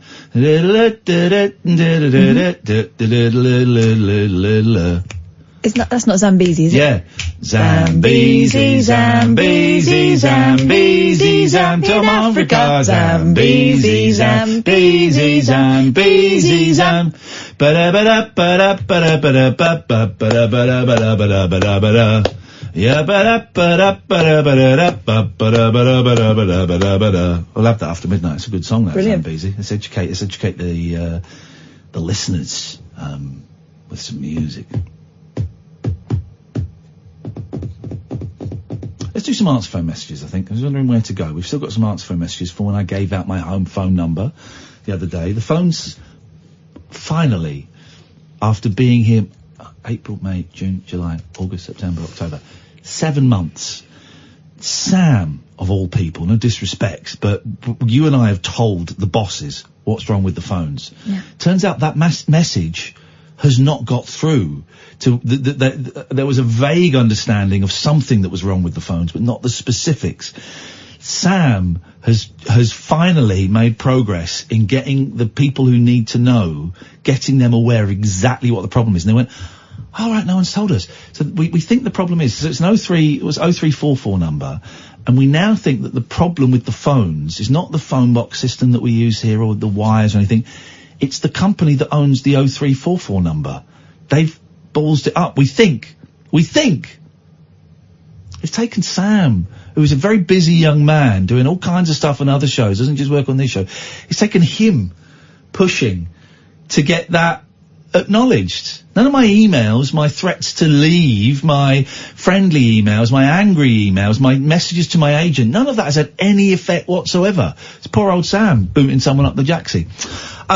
The switchboard is empty. Jake, you're queued up ready to come on, but trust me, buddy, you ain't coming on, so stay there as long as you want. He's tweeting now. We've not called you back. You're paying for the call, which is great. I suggest you hang up and save a few quid. 0344 499 1000. He's put the phone down. Well done, son. You got the idea. This is Talk Radio. Experience the unconventional, the unpredictable, and the completely unorthodox. Exactly. With rule-free Iain Lee. The Late Night Alternative with Iain Lee. I've got no internet for the last 4 days. On Talk Radio. So let me take you back in time. It's 10 p.m.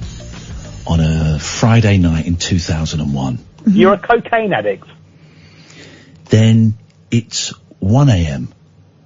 the next morning, 2001. You're a cocaine addict. And then it's 5 a.m. that same morning. You're a cocaine addict. That's what the early 2000s were like for me, guys. And for James? I'm just a burglar. I'm not like a nonce. I'm just a burglar. I'm not like a nonce. This is James. He's been arrested. I'm just a burglar. I'm not like a nonce. I'm not like a nonce. I am one. No. Let's say that. Okay, I'm suspicious of everybody now. So let's see. Good evening, Paul. Evening, Ian. Katherine, how are you? Very well, thank you, sir. What have you got for us tonight? Well, talking about pain, I was thinking about when I drive the motorway, when you fall over and break your collarbone. Now that pain. Whoa. When did this happen to you?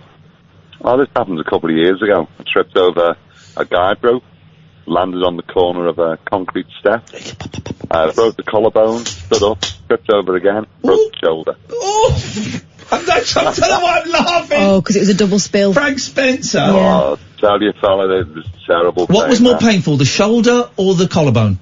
Collarbone. And am I right in thinking that for both of those things, there's not really anything they can do? They just have to let it heal? Yeah, well, I was away in a caravan, so I ended up sitting in a chair outside the caravan from about 3 o'clock in the morning till someone walking past with the dog about 7:15. And then they could try and get me up and get me into the car and take me to the hospital. All they can do is strap it up, fella. Yeah. What a holiday. Yeah. Great memories. Yeah, and then from that, you end up getting a bone graft out your hip into your collarbone. So there you go. Whoa. Hang on, I didn't know about the bone graft. Is this so they can, like, join it back up again or something? Yeah, well, they strap it up in the hope that it'll join, but it joined up like, imagine making 2 fists with a gap in the middle. Yeah. So they said all we can do is do a bone graft out the hip and hope you don't get an infection in the hip. And they did a bone graft in between the 2 breaks.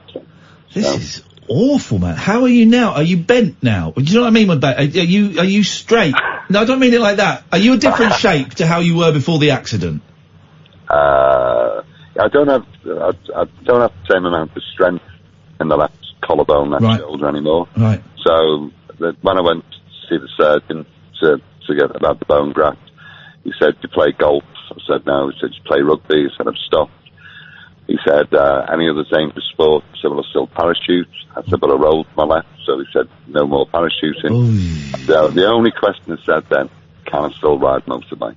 And he said, "Yeah, no problem." Because if you come off your motorbike, you won't be worrying about your boat. And you said it was painful. How painful is it compared to standing on a Lego? I've done Lego, done plugs, done everything else you've said. I would say, 400, 500 times more painful than standing on a piece of Lego, fella.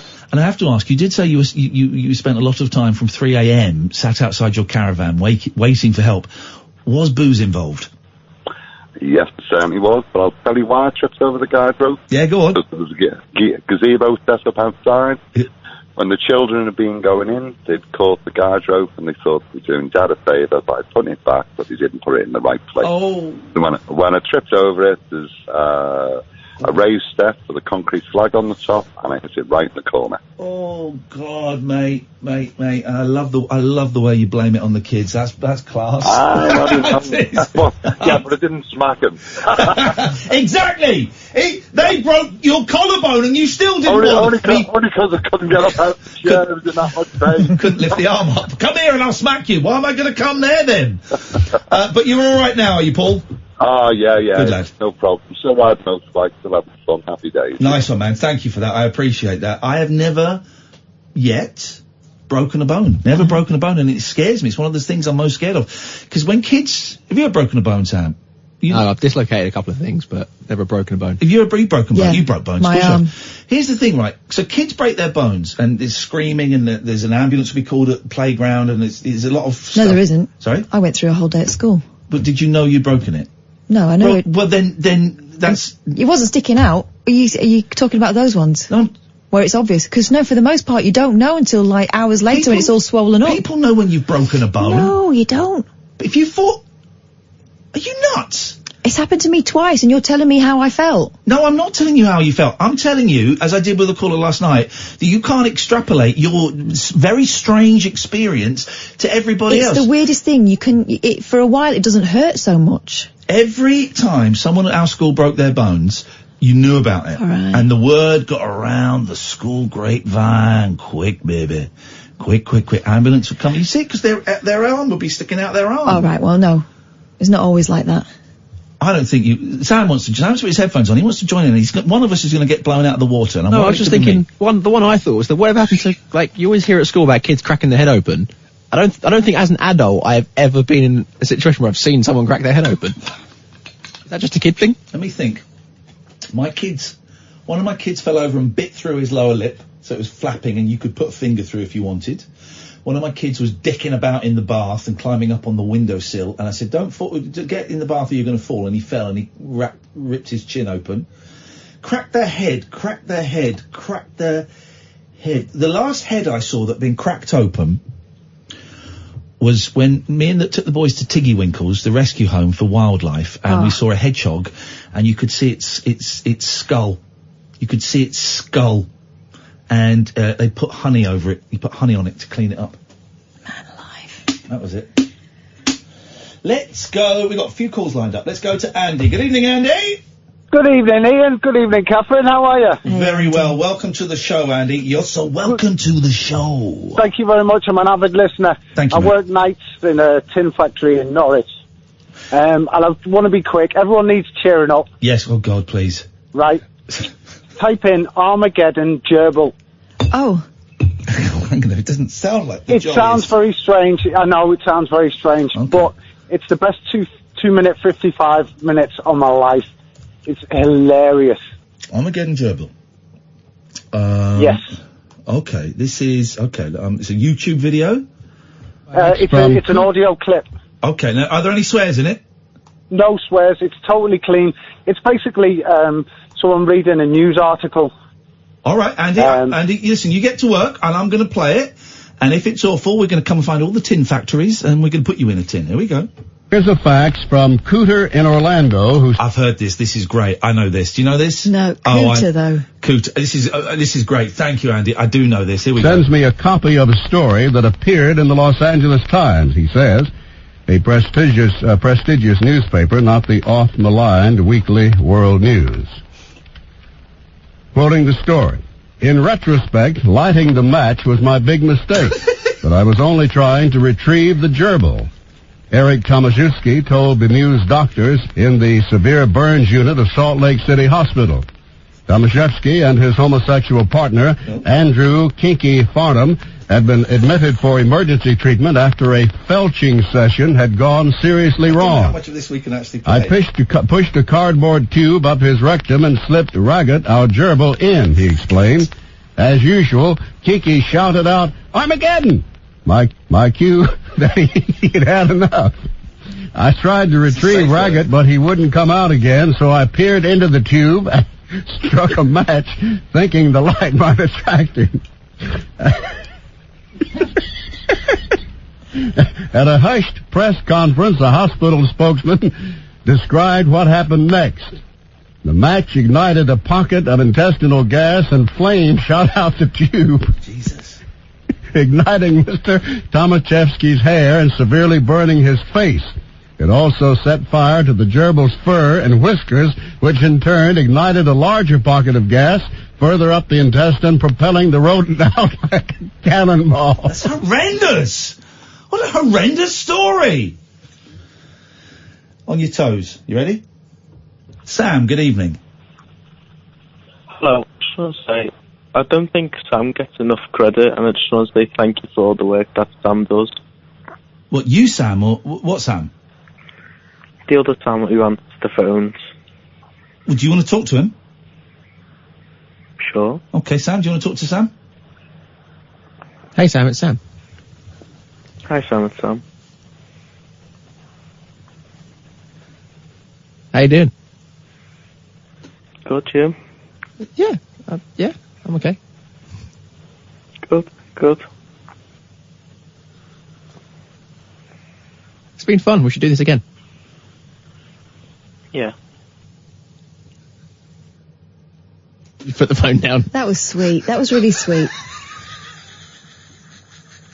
Ah. It isn't a full moon, is it? It was a crescent moon yesterday. We're some way off. That was beautiful, Sam. Not you, Sam. The other Sam. You know when it's the unspoken that's the most touching, and the silence is there, and the repressed feelings. Oh my God, gorgeous. The last two nights have been so bizarre. Let's go to John. Good evening, John. Hi, Ian. Hi, Kath. Hiya, John. Ian, I think I remember hearing this story on your show, so I thought I'd ring up because I've seen there's been some development to it. But do you remember the Paul McCartney story, Burlington Arcade, the Beatles?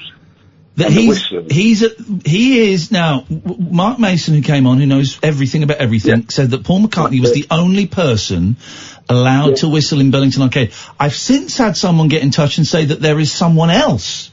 Oh, they beat me to it. Oh, Sorry. God, no, because I can't remember any more than that. So tell me. It's a schoolboy. I think the problem with the story is it's kind of took the shine off it. I loved it with Paul McCartney. Yeah. But basically, a fella was walking through with, I think his grandson, 6-year-old. He wasn't doing too well at school, bad reports, right? Yeah. So he's walking through, they get talking to the Beatles. The Beatles tell him the whole history and the story of McCartney and the whistling, and he absolutely loves it. So they promise him if he can come up with a decent school report, then they will allow him to be the only second person who could whistle in the arcade. So a couple of years later, he goes back in with the granddad, decent school report. He's now the second person, just for that reason, to be allowed to whistle in Burlington Arcade. I don't think that's good enough. I think it's good enough. They should have made the caveat, but you can only whistle songs by the group Wings. They should have made a Paul McCartney thing there. I do think that is unfair. It should only be Sir Paul, and then when he dies, it gets passed down to James, and then when James McCartney dies, it gets passed down to whoever his son may be. Yeah, exactly. Totally agree, because what's next? If you eat your Brussels sprouts, you can whistle in there. Yeah, well done, you blew your nose properly. You can whistle. Oh, nice one, you learned to tie your shoelaces up. You can have a whistle now. Yeah, your mum didn't have to spoon S out of your pants before she washed them. Well done for wiping your ass. Oh, John, thank you very much indeed. Christina. Hello. Christina. Oh, it's Christina. Hola. Hola. Are you on speakerphone? No, I'm in the bathroom. Okay. Oh, you're No, not I waited so long. I'm plucking my chin hair now. I've waited so long. The original call was about RuPaul, but now you started talking about pain and bones. You're waiting for 14 minutes. That's quite short. Anyway, what you got for us? Go on. No, I said I forgot now. No, it was the RuPaul thing. Yes. Yeah, can I be the correspondent? Talk to me. I've not seen this programme. I don't really know this programme. Katherine knows it. Talk to Kath. Sell yourself, Christina. Sell yourself. Hey, Kath, how are you? I'm alright. Good. Back in the day, I didn't have any friends, so I used to hang out with, What a great opening to the story. Back in the day, I didn't have any friends. I still don't. It's not changed. Me too. But the inverted commas trannies were people I used to hang around with, because I was a bit different. So I'd go out in my wig, and I was they took me under their wing. And it's just a nice feeling to hang out with them. I sent you a picture. I went out the other week, bit lonely. I'd had a bad conversation with my sister. And it's the one place that you feel kind of welcomed and engaged with. And I used to know a bag of chips. That's one of the contestants on This Is RuPaul's Drag Race UK. What did you think, Kath? I haven't seen it yet. I haven't seen it yet, because it was on tonight when I was at work. Yeah. Have you seen it, Christina? I have. Okay, well do us... Well, you're halfway there. Do us, a little... But without any spoilers, please. Do us an update. Here we go. So it's a couple of guys that make a living out of being a queen, and they have different challenges. And, I can't tell you who left. But it's really camp, it's really fun, and they've all got their little issues, and it's entertaining, it's funny. I'm not doing very well, am I? You're not doing great, Christina, if I'm honest. But then everyone else who's applied for it has done even worse than you. So you're in the lead at the moment. Okay. You're in the lead at the moment. That's got to be something. I thought we were going to... Why are we having a RuPaul's Drag Race I don't know, UK we didn't correspondent? suggest it. Who suggested? Alan? Yeah. Alan Caddick suggested it. When did he start producing this show? Oh my God. You don't want to be the Apprentice correspondent, do you, Christina? We desperately need one of those. All right, yeah, I'll crack on with that. I know someone off that as well. I can get them. Who do you know inside off it? information. Do you know Jennifer Lopez off it? No. Okay, all right. I know Lottie Lyon. You know Lottie Lyon? Wow. Oh, okay. All I right. know past contestants. All right. Well, here we go. Then next Wednesday, we're not taking calls about anything else, right? It's just apprentice correspondent apprentices that we will be talking Okay. to. And at the end of the show next Wednesday, we will have our apprentice correspondent. God damn it. So if you can phone in then, I have to say, knowing not just one of the contestants, but Lottie Lyon, that puts you in a very, very strong position, Christina. Very strong. Solid, I would say. Solid. Pete had better be studying hard. Well, yeah, I know others as well. But what, from this year? I can't give my cards away, can I? Don't give your card. Keep your cards. Do not give your cards away. Wow, she knows multiple apprentice contestants. Pete, mate, ain't looking good. Caddick, ain't looking good, buddy. Christina is flying ahead. She's got the inside word. After the news, we'll speak to Nigel. You can give us a call, 0344 499 1000. This is the Late Night Alternative with Katherine and Iain. Ow. On Talk Radio. The Late Night Alternative with Iain Lee on Talk Radio. We have ways of making you talk.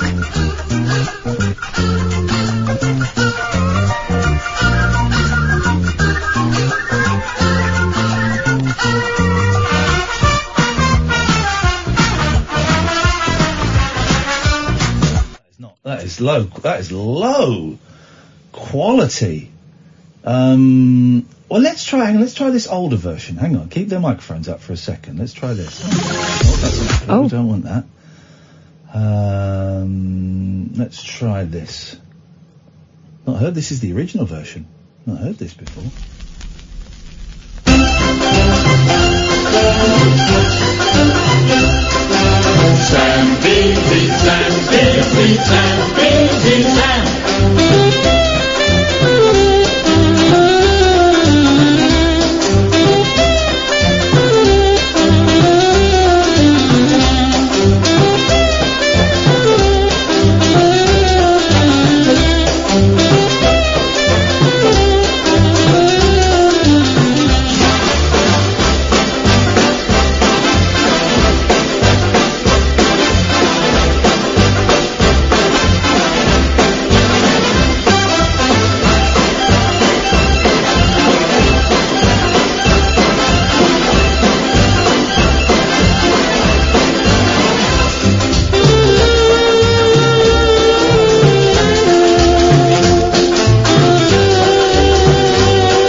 This is great, huh?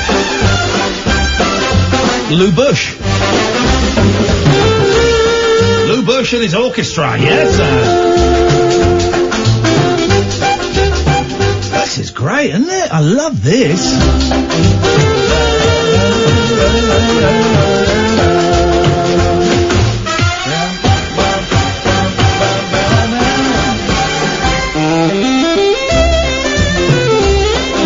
This is great. I love this. Let's talk to our good friend Nigel from Maidstone. Good evening, Nigel. Good evening. I'm hoping we're starting the conversation in the place where you get a good phone signal. That's true. Good morning, you should be. Good morning. It's not morning until you've had a sleep. Have you had a sleep yet? A little bit earlier. Oh, hang on. Oh, it finished. Well, then, good morning to you, Sarah. Good morning. Good morning. Good morning. Good morning, mate. Good morning. Good Good morning. morning. Good morning. Yes, I just found a video of my mum talking, giving me my Christmas presents. Well, which that is quite, magic, Quite, but and that I'd is- like you to hear that in a minute. Well, do you know what I think? Because it won't sound great on the phone. Well, it is quite loud. No, it doesn't work, Nigel. It doesn't work like It's that. on YouTube anyway. Okay, well, I Loads think- of people I think that is a great bit of treasure you had. It won't sound great on the phone, so I'm going to pass tonight. No, but I've got that is plenty to talk about anyway. beautiful. What have you got? I've been getting up earlier, but I think my depression's getting better. I've been getting up like an hour earlier each day. Great. Well before lunchtime and that, and going out earlier, and I'm spending the whole day out. Hey, that's good news, man. Well done. I'm sorry. I'm sorry. It's been difficult for me to carry on without Mum, you know. But you're doing so well, and you should be very proud of yourself. I'm proud of myself. And I've been busking nearly.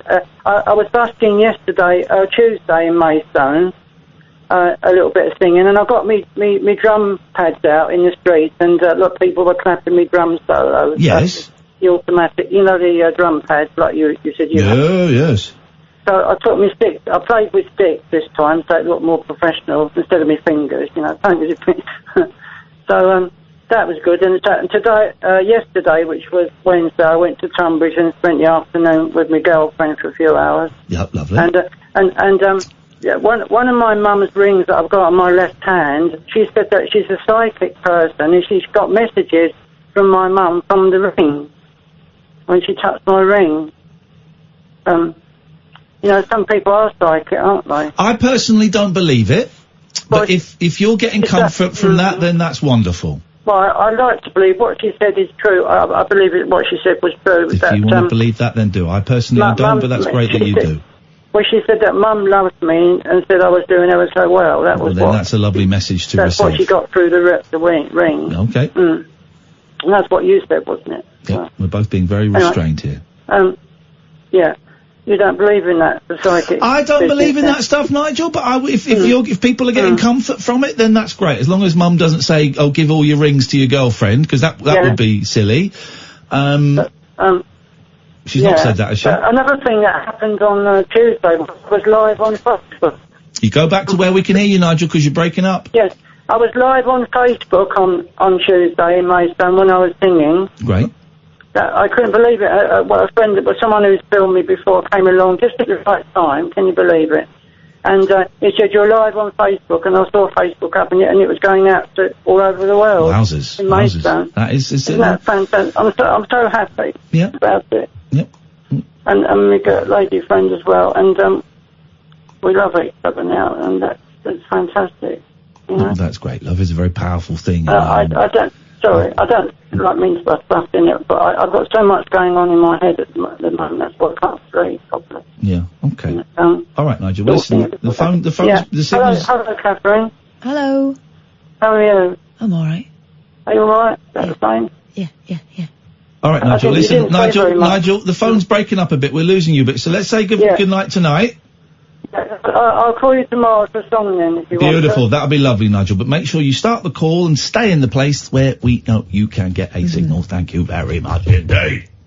Thank you very much indeed. Doodly-doodly. 0344 499 1000. I didn't play any of the answer phone messages, did I? No. Right. Let us play some of the answer phone messages. I gave out my home phone number the other day when the phones weren't working. So people have left answer phone messages. Let's see what we've got. I've not heard any of these. Oh, that was that. Okay. Let's see. Hello. Are you reading any books at the moment, Ian? If so, what are they? Because they're probably about music. Am I right? What did he say? Let's try again. Hello. Are you reading any books at the moment, Ian? Am I reading any books at the moment? I tell you what, I'm at that tricky stage where I've got to start books, and I really want to read the Linda Ronstadt book, but someone, I've been recommended The Hungry Years, Confessions of a Food Addict. Now, the reason this was recommended, A, it's supposed to be a great book, B, the literary agent who had a little bit of interest in my book and said it was great, but he said it was not quite right, recommended I read this and said, read that, and that, so I kind of I should probably read that. Okay. So I'm not reading I haven't started any books at the moment, no. Catherine, what are you reading at the moment? I started a couple, and I really should decide on one or t'other. I started reading the one about Paul McCartney in the 70s. Yep. Which I found really interesting. Yeah. Then I got sidetracked because I made a little discovery about myself. Yeah. And I started reading a book. Oh, I can't remember what it's called.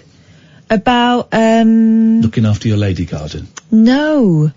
About, kind of about body dysmorphia and how, the way you see yourself often is not actually how you are. And, how it's kind of widespread these days, especially amongst women, but not exclusively so.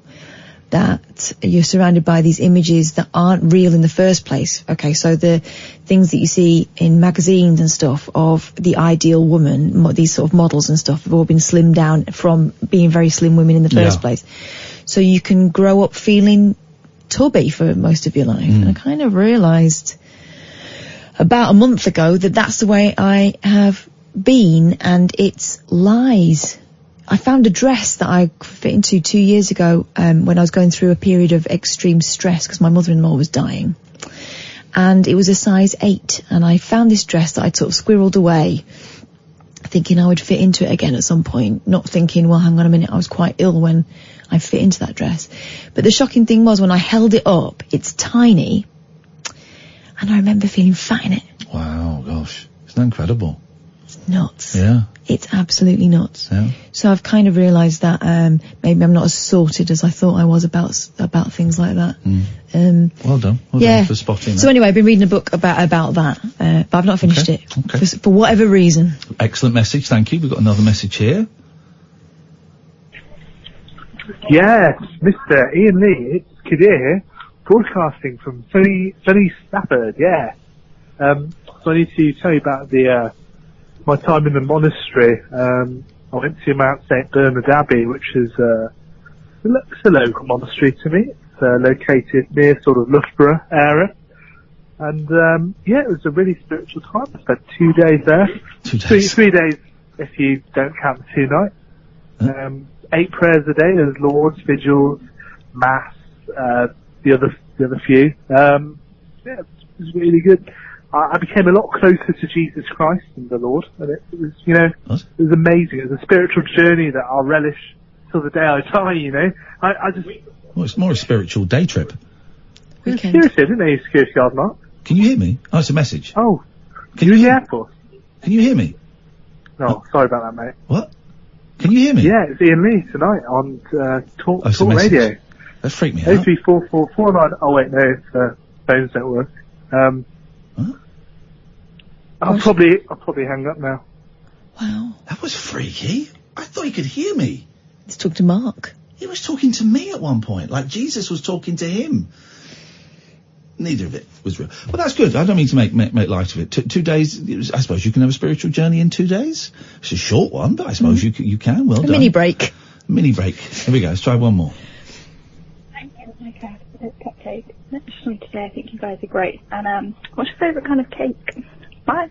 Favourite kind of cake is lemon drizzle. Anything with custard. There we go. This is Talk Radio. Set free your mind. Let your fancy take flight. Conversation gets curiouser by the glow of moonlight. The Late Night Alternative with Iain Lee on Talk Radio. There's a strange vibe tonight, so let's try and tap into it a little bit. We'll take calls straight to air, Sam. Thank you very much. You sit back. You come in and join us. Why don't you come in and join us? It'll be a bit noisy because we need to bring in an extra chair and stuff, but you turn your mic on and you do what you need to do. We'll take calls straight to air. There's just a very strange vibe. Last night's show was very strange. Left me feeling very uncomfortable, actually. And, been thinking about last night's show a lot today, and it's left me feeling very uncomfortable. There's one bit I didn't deal with as well as I would like to think I could deal with situations like that. But that's fine. That's the way it goes sometimes. And then tonight there's been some really odd calls. Yeah. It's been getting angrier and angrier. But dark vibes. Very dark vibes, but not from us, I don't think. You're right, Sam. Yes, there we go. Good lad.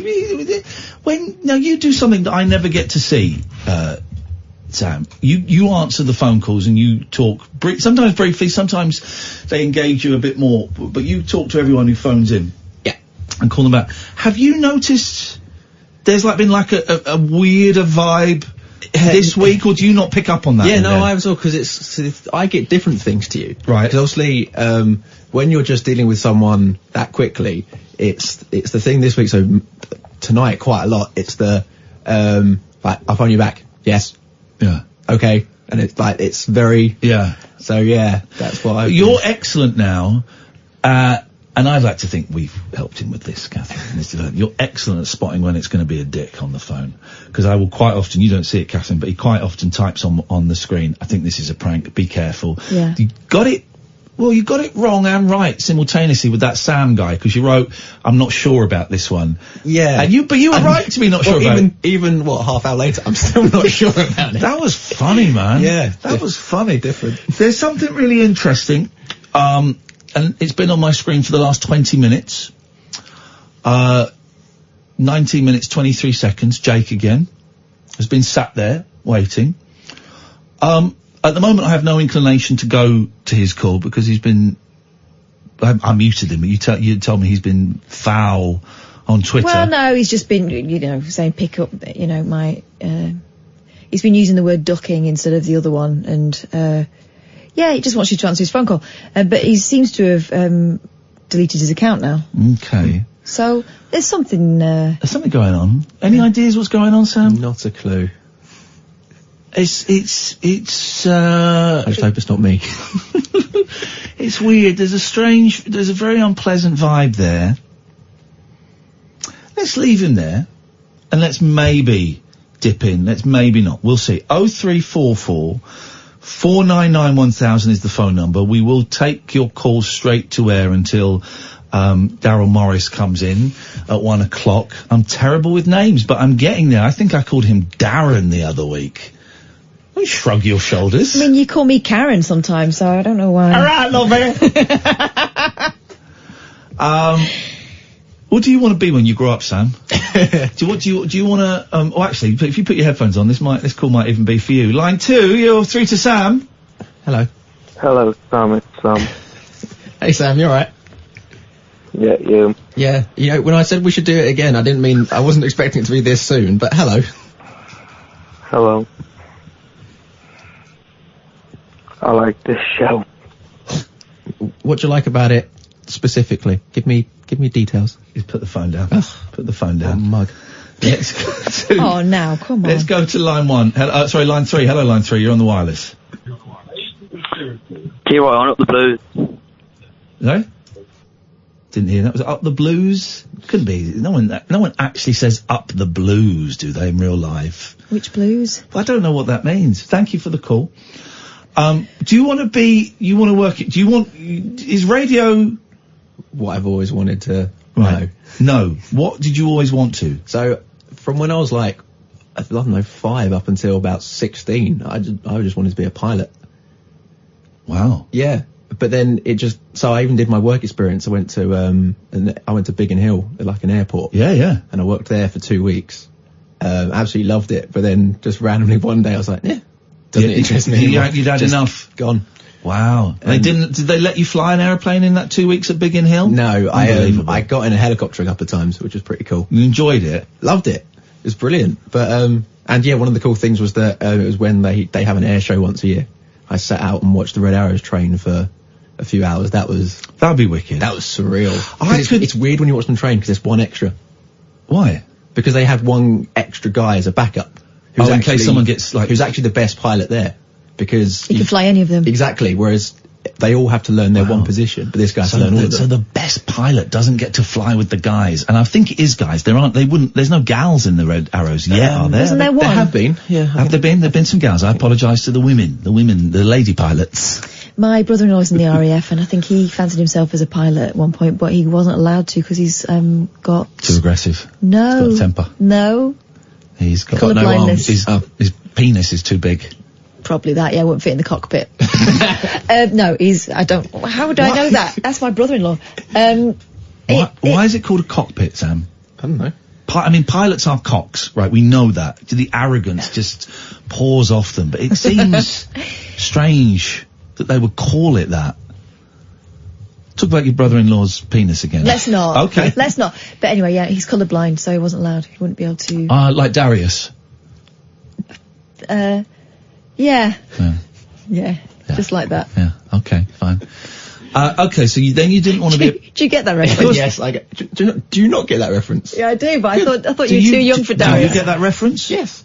Explain it to her. It's a Darius song called Colourblind. Yeah. Nobody told me about so good. But it's about how he'll have sex with birds of any colour. No. Is it not? You're the light when I close my eyes. I'm colourblind. It's got nothing to do with colourblindness, really. It just rhymes, I think. If you had to have one disability. Yeah. Colourblindness is the one, isn't it? Isn't it? Come on. What, you can't see green? Okay. Fine. What do you see instead? Do you see, like in Tron, do you see like a bright white light? Do you see a different colour? Do you see green? Do you see taupe? What do you see instead? If you're listening and you're colourblind, 0344 499 1000, what do you see I'm curious. instead? If you're colourblind, do you see a rainbow? Or do you see nothing? Or do you see I think lines? that's if you're colourblind and you're gay.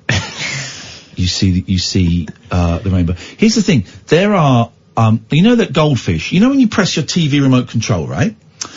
And goldfish can see the beam that comes out of it, right? That's a fact. Infrared. The goldfish can see it, right? So that means there are things around us that we cannot see that can potentially be seen by some creatures, okay? So that to me says there are colours that we cannot see, but that exist around us in an infinite rainbow. Do you not think so, line 2? I don't know at the moment. my head's all over the place, to be honest. Okay. I just accidentally killed one of my chickens. I went to see if it was okay in the coop, and I trod on him. Her. What's a macabre phone call? And I might have snapped the neck, and I don't. What should I do? Should I tell the wife, wake her up, or leave it till the morning? So you choked it? No. I stood on it. Well, is it actually dead? Is it actually dead? Yes. Right. Would your wife care? Yes. Sam, over to you. I was going to say, you got dinner sorted for tomorrow. Make a nice meal. Dinner sorted for tomorrow. Dinner sorted. What's this guy? Dinner sorted for tomorrow, bloody idiot. No, why wake her up? Tell her tomorrow. Okay. I'll have to say it was on your advice there, guys, if that's alright. Well, you can say if you want. But then you're confessing to have kept a secret from her. Why would you even do that?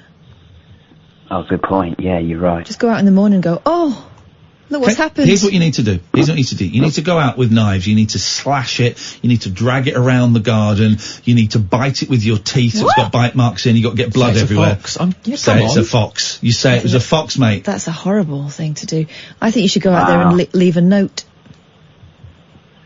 No. Or you bury the chicken. You go out and buy a new one tonight. She ain't going to recognise it. She's going to a different chicken. She's quite recognisable though. What, the chicken? Okay, well, fair enough. I didn't know chicken shops were open this day. You can get chickens. Listen, you grease those farmers' palms with enough dollar, they will let you in. Yes, line 3, you're on the wireless. Good evening, Iain Lee and Kath and Sam. I'm colour deficient, but I'm not colour blind. Apparently, colour blind people see in black and white. No, they don't. Yeah, they do. No, they don't. People. No, they don't. They don't see in black. Colourblind people do not see in black and white. My brother-in-law just can't see a couple of colours. Yeah, I'm the same. I'm colour deficient. Yeah, that's colourblind. That's what that is. Yeah, no, it's not. It's not. No. It's colourblindness. There is colour blindness. I'm colour deficient. Yeah. So what colour can't you see? I couldn't get the RAF myself. What colour can't you see? Certain shades of green. Okay, so you're colourblind. Thanks very much for your call. That's colourblindness. People don't see in black and white, unless you're from the olden days. Line 2, you're on the wireless. I've just killed a chicken. What is this? Why have we got so many chicken murderers phoning in? What is going on? I don't believe there is a chicken. It's definitely a cockerel. Oh, Kath, during that time you lived by a farm, you used to get woken up by a massive cock every morning. I didn't ever live by a farm. You do though, don't you? Yeah, I get woken up by I thought you lived on a farm. Massive, huh? I Mm-hmm. This is Talk Radio. 0344 499 1000 is the telephone number. So Jake is still there, right? What do you reckon? Talk to him if you want. I just know. But what are we going to achieve? I just know we're going to get a torrent of abuse and aggression. Accusations I'm a drug addict. Okay, I am. But the persistence is something. What was he like to you when you spoke to him on the phone? I didn't. You didn't? No. Just whacked him through? Yeah. Okay. Okay. I've mellowed. Very rude on Twitter, I've mellowed. Jake. Very rude on Twitter. I don't have a social media account, so that's quite humorous. I honestly don't. You don't anymore. So paranoia. If maybe you should. I don't want to be sarcastic because I'm being serious here. I'm trying to help out. So Ian, don't take offence because you take offence quite easily and quite readily. No, he's still being a twat. He's still being an idiot. He's still playing by his rules. That's not how it works, buddy. Line 2, you're on the wireless. Hello, Ian. Hello, Kath. Permission to be a little bit risque, but don't worry, you don't have to dump it. Oh, away you go. Yes, please, line 2. If Chris is listening, if I had to pick a disability, I'd pick being Welsh. Oh. Flippin' heck, man. No. C'est un raciste. C'est un raciste. It's a blessing. Line 1, you're on the wireless. Oh, no, I just choked the chicken. Okay, thank you very much indeed. Oh, that's where it was going. That's the joke I made earlier. That's a different caller. He's realised that's funnier. That's a different caller. Mm. I made that joke earlier. Yeah. People are weird. Okay, so at 16, Sam, you decided you didn't want to be a pilot. Then what? Floating around aimlessly for a bit? Yeah, more or less. I flip-flopped about so much. Couldn't decide. Yeah. Then I think eventually I decided I want to go into like photography. But then, so I'd applied for a couple of, because basically my school sort of brought you up that university is just what you do, you have to do it. Oh wow. That was sort of school I went to. So I'd applied to university for a couple of photography courses. But it turns out that my A-level schedule didn't allow me to do photography. Oh. Yeah, it just didn't fit with all the other subjects I wanted to do. So I couldn't do that, but I still got the brochure from a couple of universities, media stuff. Yeah, we got media. And then there was, in one of them I saw a course for radio production. I thought, yeah, that sounds easy. Sounds fun. Sounds like a DOS. And I guess I sort of got to go to uni, so that like I could bear that for 3 years. Yeah. Went and did that and ended up just absolutely loving it and got really lucky, fell into what. Yeah. And what did you fall into this? Like this station? Yeah, it was sort of right place, right time. Yeah. Because I'd done, I'd been for 4 or 5 years, I'd been working odd jobs in different stations. Yeah. And then it turns out it was my sister's godfather. Here we go. Did some IT work for Laurie. Yeah, Laurie Pelagio. Yeah, and then What's his name? Palacio. I had an interview. Pelagio, it's the same. He won't be listening. He doesn't know. I had a meeting with him the day after Ed said he was leaving. Wow, look at that. And do you remember? I remember Ed. Ed. He was the New Zealand guy. Yeah. So yeah, I got very lucky with coming in. Are you enjoying it? Love it. What do you want to do? So you want to be producer? Yeah. Or presenter? No, producer. Producer? I'm happy with. We know there are problems with getting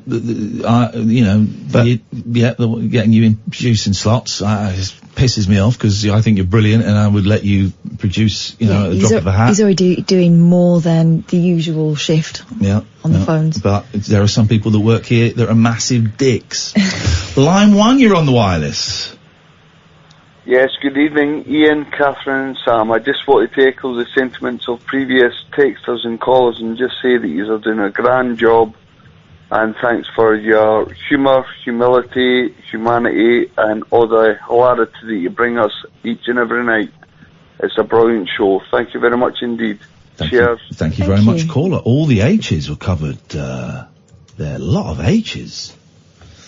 Okay, we've got an anonymous. Hello, line 2.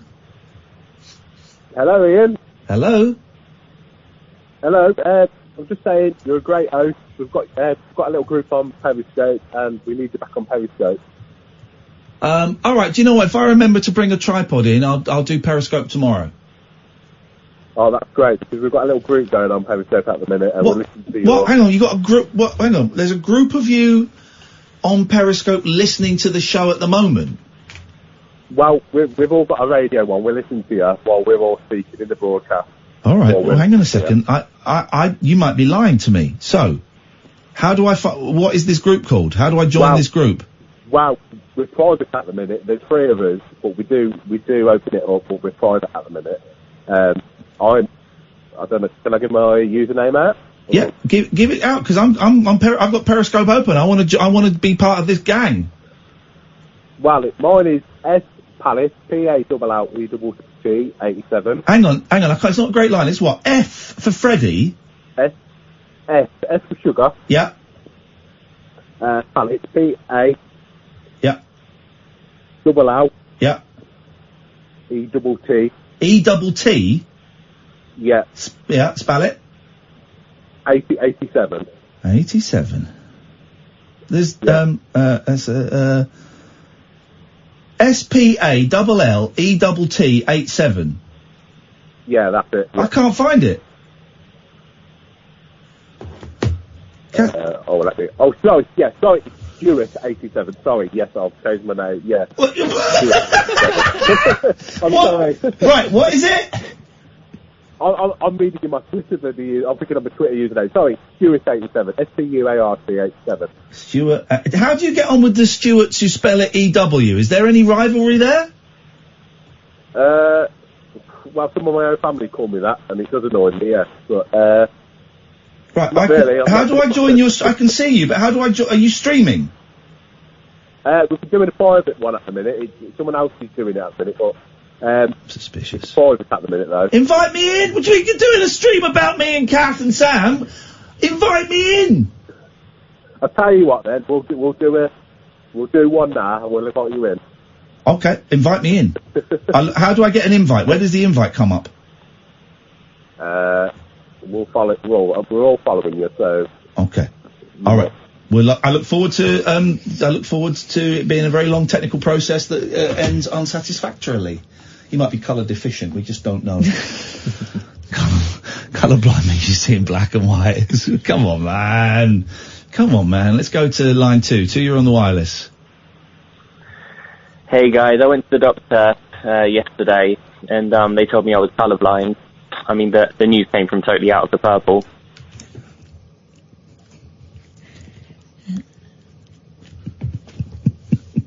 So that's actually all right. That sounds nasty.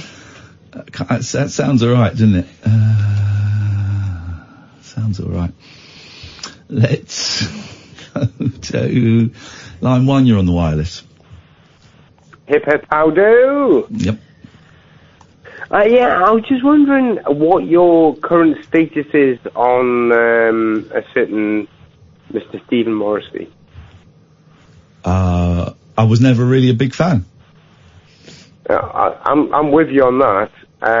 But how do you feel in the fact that a lot of people have like a very tight kinship to him, and now he's kind of gone a little bit racist? Far right, yes, yeah. Exactly. I am capable of separating the art from the artist. I still listen to Gary Glitter.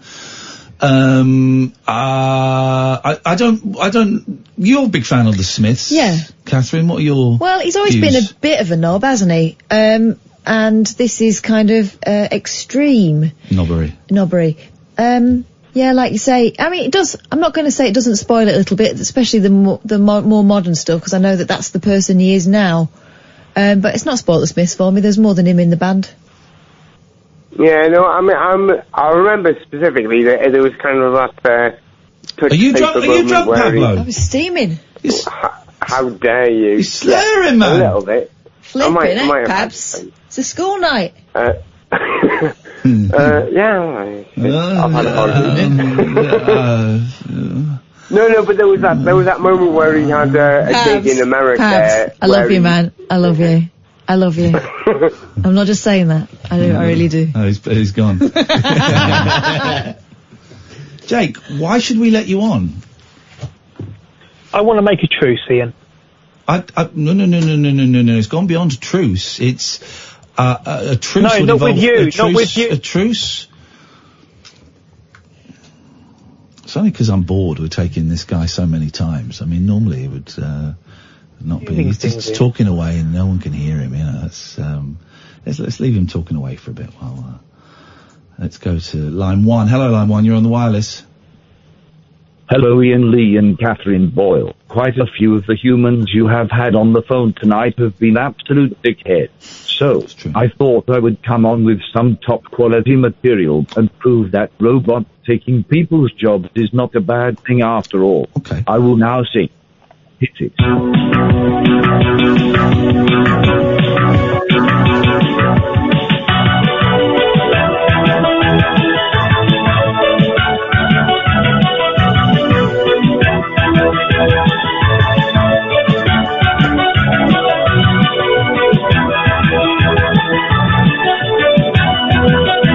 Talking away.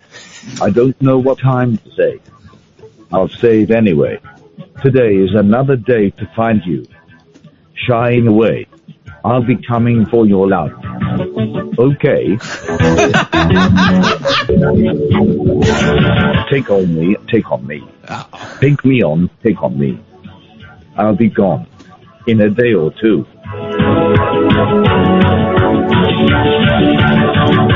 Okay, thank you. That lyric I used to think was Telltale Tit. Okay. Do you remember that rhyme? No. Telltale Tit, your tongue will split and all the little doggies will have a little bit. Imagine, Jake, you are less interesting than a robot singing along to Aha. Oh. Yeah. Am I here? You are, yes. Okay. No, you're not. 0344. Yeah, should we have the break and then come back in for after that? 0344 499 1000. Call straight to air. This is Talk Radio Late Night Alternative with Iain, Katherine, with Sam. Across the UK, online and on DAB. The Late Night Alternative with Iain Lee on Talk Radio. We're taking calls straight to air. That caller's gone, which is probably for the best. I think we've had it's my headphones, so I do apologise. I think we've probably had enough of him this evening. So 0344 499 1000 is the phone number. We're here till 1 o'clock until Daryl Morris comes in. What? Someone's been on Facebook during the news. Not Facebook, no, Twitter. Okay. I don't go on Facebook anymore, God. 0344 499 1000. Call straight to her. Don't swear. Don't be libelous. There's a 7-second delay, so you will get cut off and dumped if you do anything that could potentially get us into trouble. Sam, who normally takes your calls, is coming through to sit in with us for the last little bit of the show. In the meantime, Katherine, what have you got for us? Okay, well, our very favourite sexpert, Tracy Cox. I love Cox. I love Cox. We tried to get Cox was going to come in. Yeah, but I see now she's got her own show on a different radio station. Oh, has she? Oh, good for her. What station? Can't remember. Okay, Heart, LBC. One of the others, yeah. Okay, oh, good for her. Good for her. All right, well, that makes sense. Is bad sex killing your new romance? Tracy Cox reveals bedroom blunders that guarantee you won't get another date and the moves to ensure they come back for more. Sounds great. We're in. Me and Sam are listening. Okay, this is in the Daily Mail's female section. And it's female is spelled F-E-M-A-I-L, like lady newspaper. Because men aren't interested in this stuff. This is just for the girls. Come on, girls. Get to work. The start of relationships is most people's favourite bit. Is it? Is it? That's a strange thing to say. It's heady, sexy and electrifying, but it's also electrifying. So much effort, though. Yeah, it's a lot of work. You can't fast in front of. How long are you going to be that guy before you let her know the truth? But it's also nerve-wracking. Most people don't last past 3 months. Yeah, 3 months was my cut-off point. Yeah. Really. And it's easy to send the wrong signals, especially in bed. Oh, everyone is individual, but there are some sex sins that are universal. One up the bum, no harm done. You can stop staring at your phone and winning it to do something if you're guilty of any of these. They're not going to call you. Sex mistakes that guarantee you will not get another date. Okay. 1. Getting kinky too soon. Okay. Squeeze me? Sure. If they're also into what you're into, they're going to love it rather than be turned off. But introducing some pretty out there sex moves really early on really freaks most people out. You've got to take your time, of course. Yeah. Your first thought is this. If they're needing this much stimulation at the beginning when pretty basic sex feels great because you just met, what are they going to want to do when you're 2 years in and bored? There's plenty of time to explore more adventurous sex later. Why waste the erotic punch of trying new things at the start when it's not really needed? Yeah. More importantly, one person's kink is another person's yuck. Yeah. Once you stray off the conventional path, you're moving into unknown territory. You don't know this person's history or how conservative they might be deep down, but both strongly affect how adventurous they want to be. Tracy is saying, she's not saying stick to missionary, but she is saying take baby steps when suggesting something out of the norm. Yeah. Carry on. Proposing you have anal sex or some pretty full-on BDSM in the first few sessions is way too soon for most people. Do people need telling this? Looking disappointed over penis size or performance. The quickest way to guarantee you'll never see a guy again is to either look visibly disappointed. Who does that? With how well endowed he is, or overreact to any issues he has with erections or ejaculating too quickly. Let me just introduce our friend, because we're at that thing, we can only have one line ringing at a time. Oh, okay, man. yeah, it's fine. So we've got line 1 on the line. Good evening, line 1. Good evening, Ian. Good evening, Kath. Hello. Is everyone drunk tonight? I am. Going back to last week's show, what qualifies as one-hit wonder? Someone who had one hit. Yeah, but what qualifies? Does it matter where they are in the charts or not? Yes, they have to have one hit in the top 20. Right, so I give you Basketball the Way. You give us what? It's a terrible line. I'm sorry. Can you hear me? Yeah, it's very muffled. Don't think there's anything you can do to stop it being so muffled. I don't know what I'm doing. Better. That's it. Muffled. That's it. That's better. Keep your phone in the same position. Right. The group is Basketball, and the track is The Way. I'm aware of Passport. I don't remember the song. Could you sing it for us? No. Thanks very much for your call. I mean, come on, if you're going to phone up and mention a one-hit wonder, you've got to be committed. Ready to sing the song.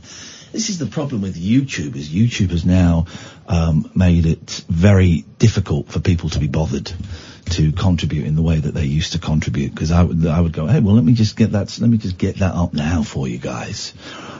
Carry on. So don't laugh when he comes too quickly. Okay, yeah, got that? Yeah, and don't get the whips out on day one. Overacting in bed is the second thing. Okay. Lying back and letting them do all the work always makes it into the things I hate in bed list for men. But doing the opposite, screaming the place down when all he's doing is tweaking a nipple, isn't too far below it. Letting him know you're enjoying it is one thing. Overplaying it and pretending every single thing he does is the best thing that's ever happened to you comes across as desperate. Let's, on that sort of tweaks nipples, let's go to our friend line 2. Hello, line 2. Hello. Hello, line 2. You're on the wireless. Oh, am I already? Okay, hang on a sec. I'll just turn my wireless off. Okie dokie. Sorry. Hi. I just wanted to say it's Mary from Brighton. Hello, Mary from Brighton. I just want to say, I've been listening to your show for a long, long time. Yes. And I have to say, tonight has been amazing. Really? Yes. And I feel... Okay, thank you. She's listening to a podcast. Yes, thank you. It's very kind of you. But I also feel there's a big change in you. And, oh God, it's been such a happy, happy show. You and Kaz have to deal with so much. Oh, and drunk callers. I don't know what you do when you finish the show. I mean, I want to leave the show and get pissed because you go through so much. Yeah, well. And I just want to say thank you because tonight you both have been amazing. Thank you. Have you had a little drinky poos tonight to celebrate? I have had a drink, yes. Okay. I wasn't celebrating, but you can tell from my voice I've been drinking. Are you coming? Did you get tickets to come and see our show, Mary? Yes, Oh, I have. well done, because it's almost sold out. The 9th of November. The 9th of November. And we'll be back in Brighton. I think I can say this now. We will be back in Brighton on Sunday, June the 14th. So we're coming well, back. I've got the tickets for the 9th of November. Beautiful. We will see you there, Mary.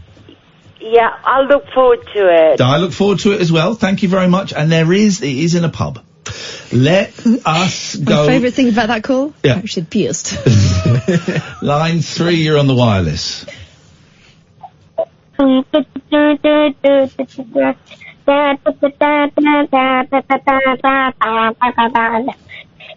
do have heart for lemon. It's for stars and I want to kill it. But I always got a vision. Oh, I do have heart for lemon. It's so hard, but I always got a vision. Do you know this song? Yeah, What is it? High Hopes by Panic at the Disco. Oh. Oh, Mama said. Go to bed. Just like, is everyone getting drunk because Brexit is coming? Is that what? Either celebratory or commiseratory? Mama said. Victory. Losing in victory. Every day we wanted everything. Wanted everything. Oh, don't give up. It's a little complicated. All tied up. No more love. I hate to see you waiting. I still had all for 11. Didn't start God and I always had to kill it. Didn't know top, but I always had a vision. Always had oh. I still had all for 11. Didn't know how, but I always had this vision. I was gonna be that one in a minute. Always had oh. Thank you very much. That was wonderful. We just quickly go to line 2. Hello, line 2. You're on the wireless. Hello, it's Sam. Hello, Sam. You're through to Sam. No, I don't want to speak to Sam. I thought you were a big Sam. I thought you thought that Sam wasn't getting enough credit. Oh, has he had too much now? Yeah, he's getting big for his boots. Yeah. He has. Okay. Hey, I thought our Sam was supposed Get to deep out of it, Sam. I'm talking to Sam. Sam's time now. Sam's time, not Sam's time. Yes, Sam. Not you. Him. You. Which Sam? You, Sam. Hey. You, Sam. I should say, I was a bit bored, so I made you a Discord server. Okay, well, I don't like Discord. I think it's for perverts and weirdos. But you have great fun on there. Thanks very much indeed. Who's the better Sam now? Discord's a terrible, terrible place full of absolute scumbags. I would never in a million years. Hello, line 2. You're on the wireless. Okay, no, you're not. It's as simple as that. That's the way it works sometimes. Carry on with what you should do on the first date. Yeah. Sexy chat. It ain't working, Kath. Show enthusiasm, but don't overdo it, I think, is the key to that one. 3, not returning the favour with oral sex. You don't have to immediately reciprocate, but the effort scale should even up over a few sessions. The effort scale. Isn't that what that Cockney caller was trying to explain to you? He was good. I think he was genuine, that guy. I think he was. I'm pretty sure he was, yeah. I thought he was very, very... Lee, wasn't it? Yeah, I actually loved him. Yeah. I actually loved him. He'll turn. Taking it... What? He'll turn. Yeah, I mean, they always do. Taking it slowly. Casual sex has its place, but for most of us, sex with someone we like and want to have a relationship with is a big deal. Take your time getting there. She's already said about flipping all the other stuff, whips and Sam, chains. you're a young man. What, are you 26? 7. You're older than 7.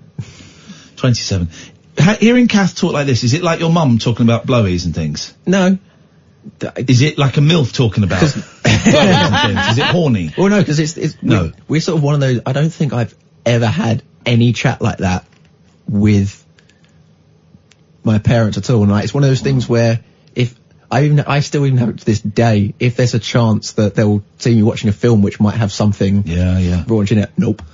Do you want to ask? Kath has experienced a lot of stuff. Do you anything you want to ask her about blowies and stuff? Treat her like your mum. Well, can I ask you, what does it feel like? It feels nice. It was good. I enjoyed it. Hello, line 2. You're on the wireless.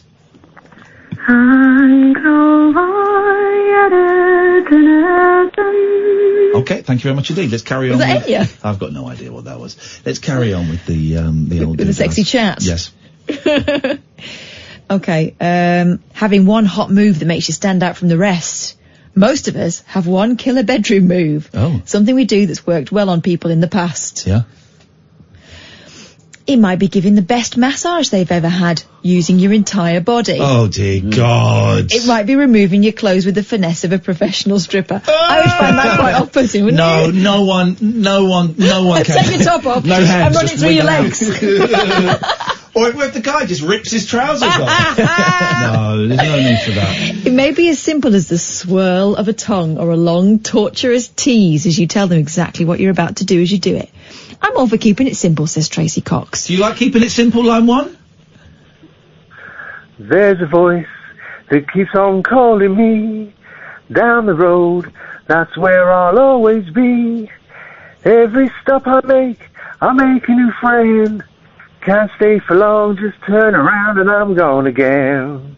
Stop being in denial, Ian.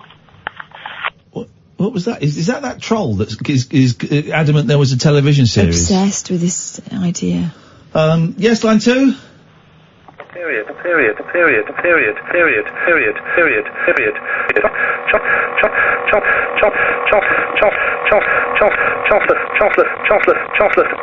Chocolate period. Okay, fine. Sam, you should probably move through. Darryl, if you want to come in, you're very welcome to come in. We got until 58:05. We'll come back to, we'll revisit Cox tomorrow. Here I am. Darryl. Hello, everybody. There's a very weird vibe in the air tonight. I am. I'm enjoying it. I'm enjoying it. Yeah. You wait till you're on the receiving end of it. What is on your 58:05? We've got plenty of time. Sit back, enjoy yourself. What's on your show tonight? Oh gosh, that was a world-weary sigh from such a youngster. I am ready for the weekend. Is what I am right now. Okay. We're nearly there, aren't we? Nearly there. So that's why I like someone who's keen. I love it in 2 weeks and jaded. I'd like to just caveat that with how happy I am to be here. Thank you for the work. Coming up, we're going to be talking about a guy who's going to sell £100,000 worth of his toy collection to try and fight climate change. More to the point, what's he selling? I might be interested. Yeah, there's loads of stuff. Well, listen, we're going to speak to him about 1:45. Yeah, okay. And is he selling any old video games? Potentially, maybe. Yeah, maybe. Also, we're going to hear about the bride who's demanding that people spend £300 per gift on for her wedding. Why so little? You won't get a decent prize for that from the John Lewis Tell me about list. Tell me about it. It's World Dyslexia Day today as well, by the way. Okay. So happy World Dyslexia Day to you. We're going to speak to a guy who's a writer actually as well. He basically lives his life essentially taking on all the challenges that dyslexia make hard. My kids went to a Beano talk the other day, and the guy that does Dennis the Menace now is dyslexic, and when he was signing his name he had to get the boys to spell his name to him. It was incredible. It was really inspirational. Really inspirational. We're done. Daryl's up next. We're back tonight at 10. Ta-ta. Across the UK, online and on DAB. The Late Night Alternative with Iain Lee on Talk Radio.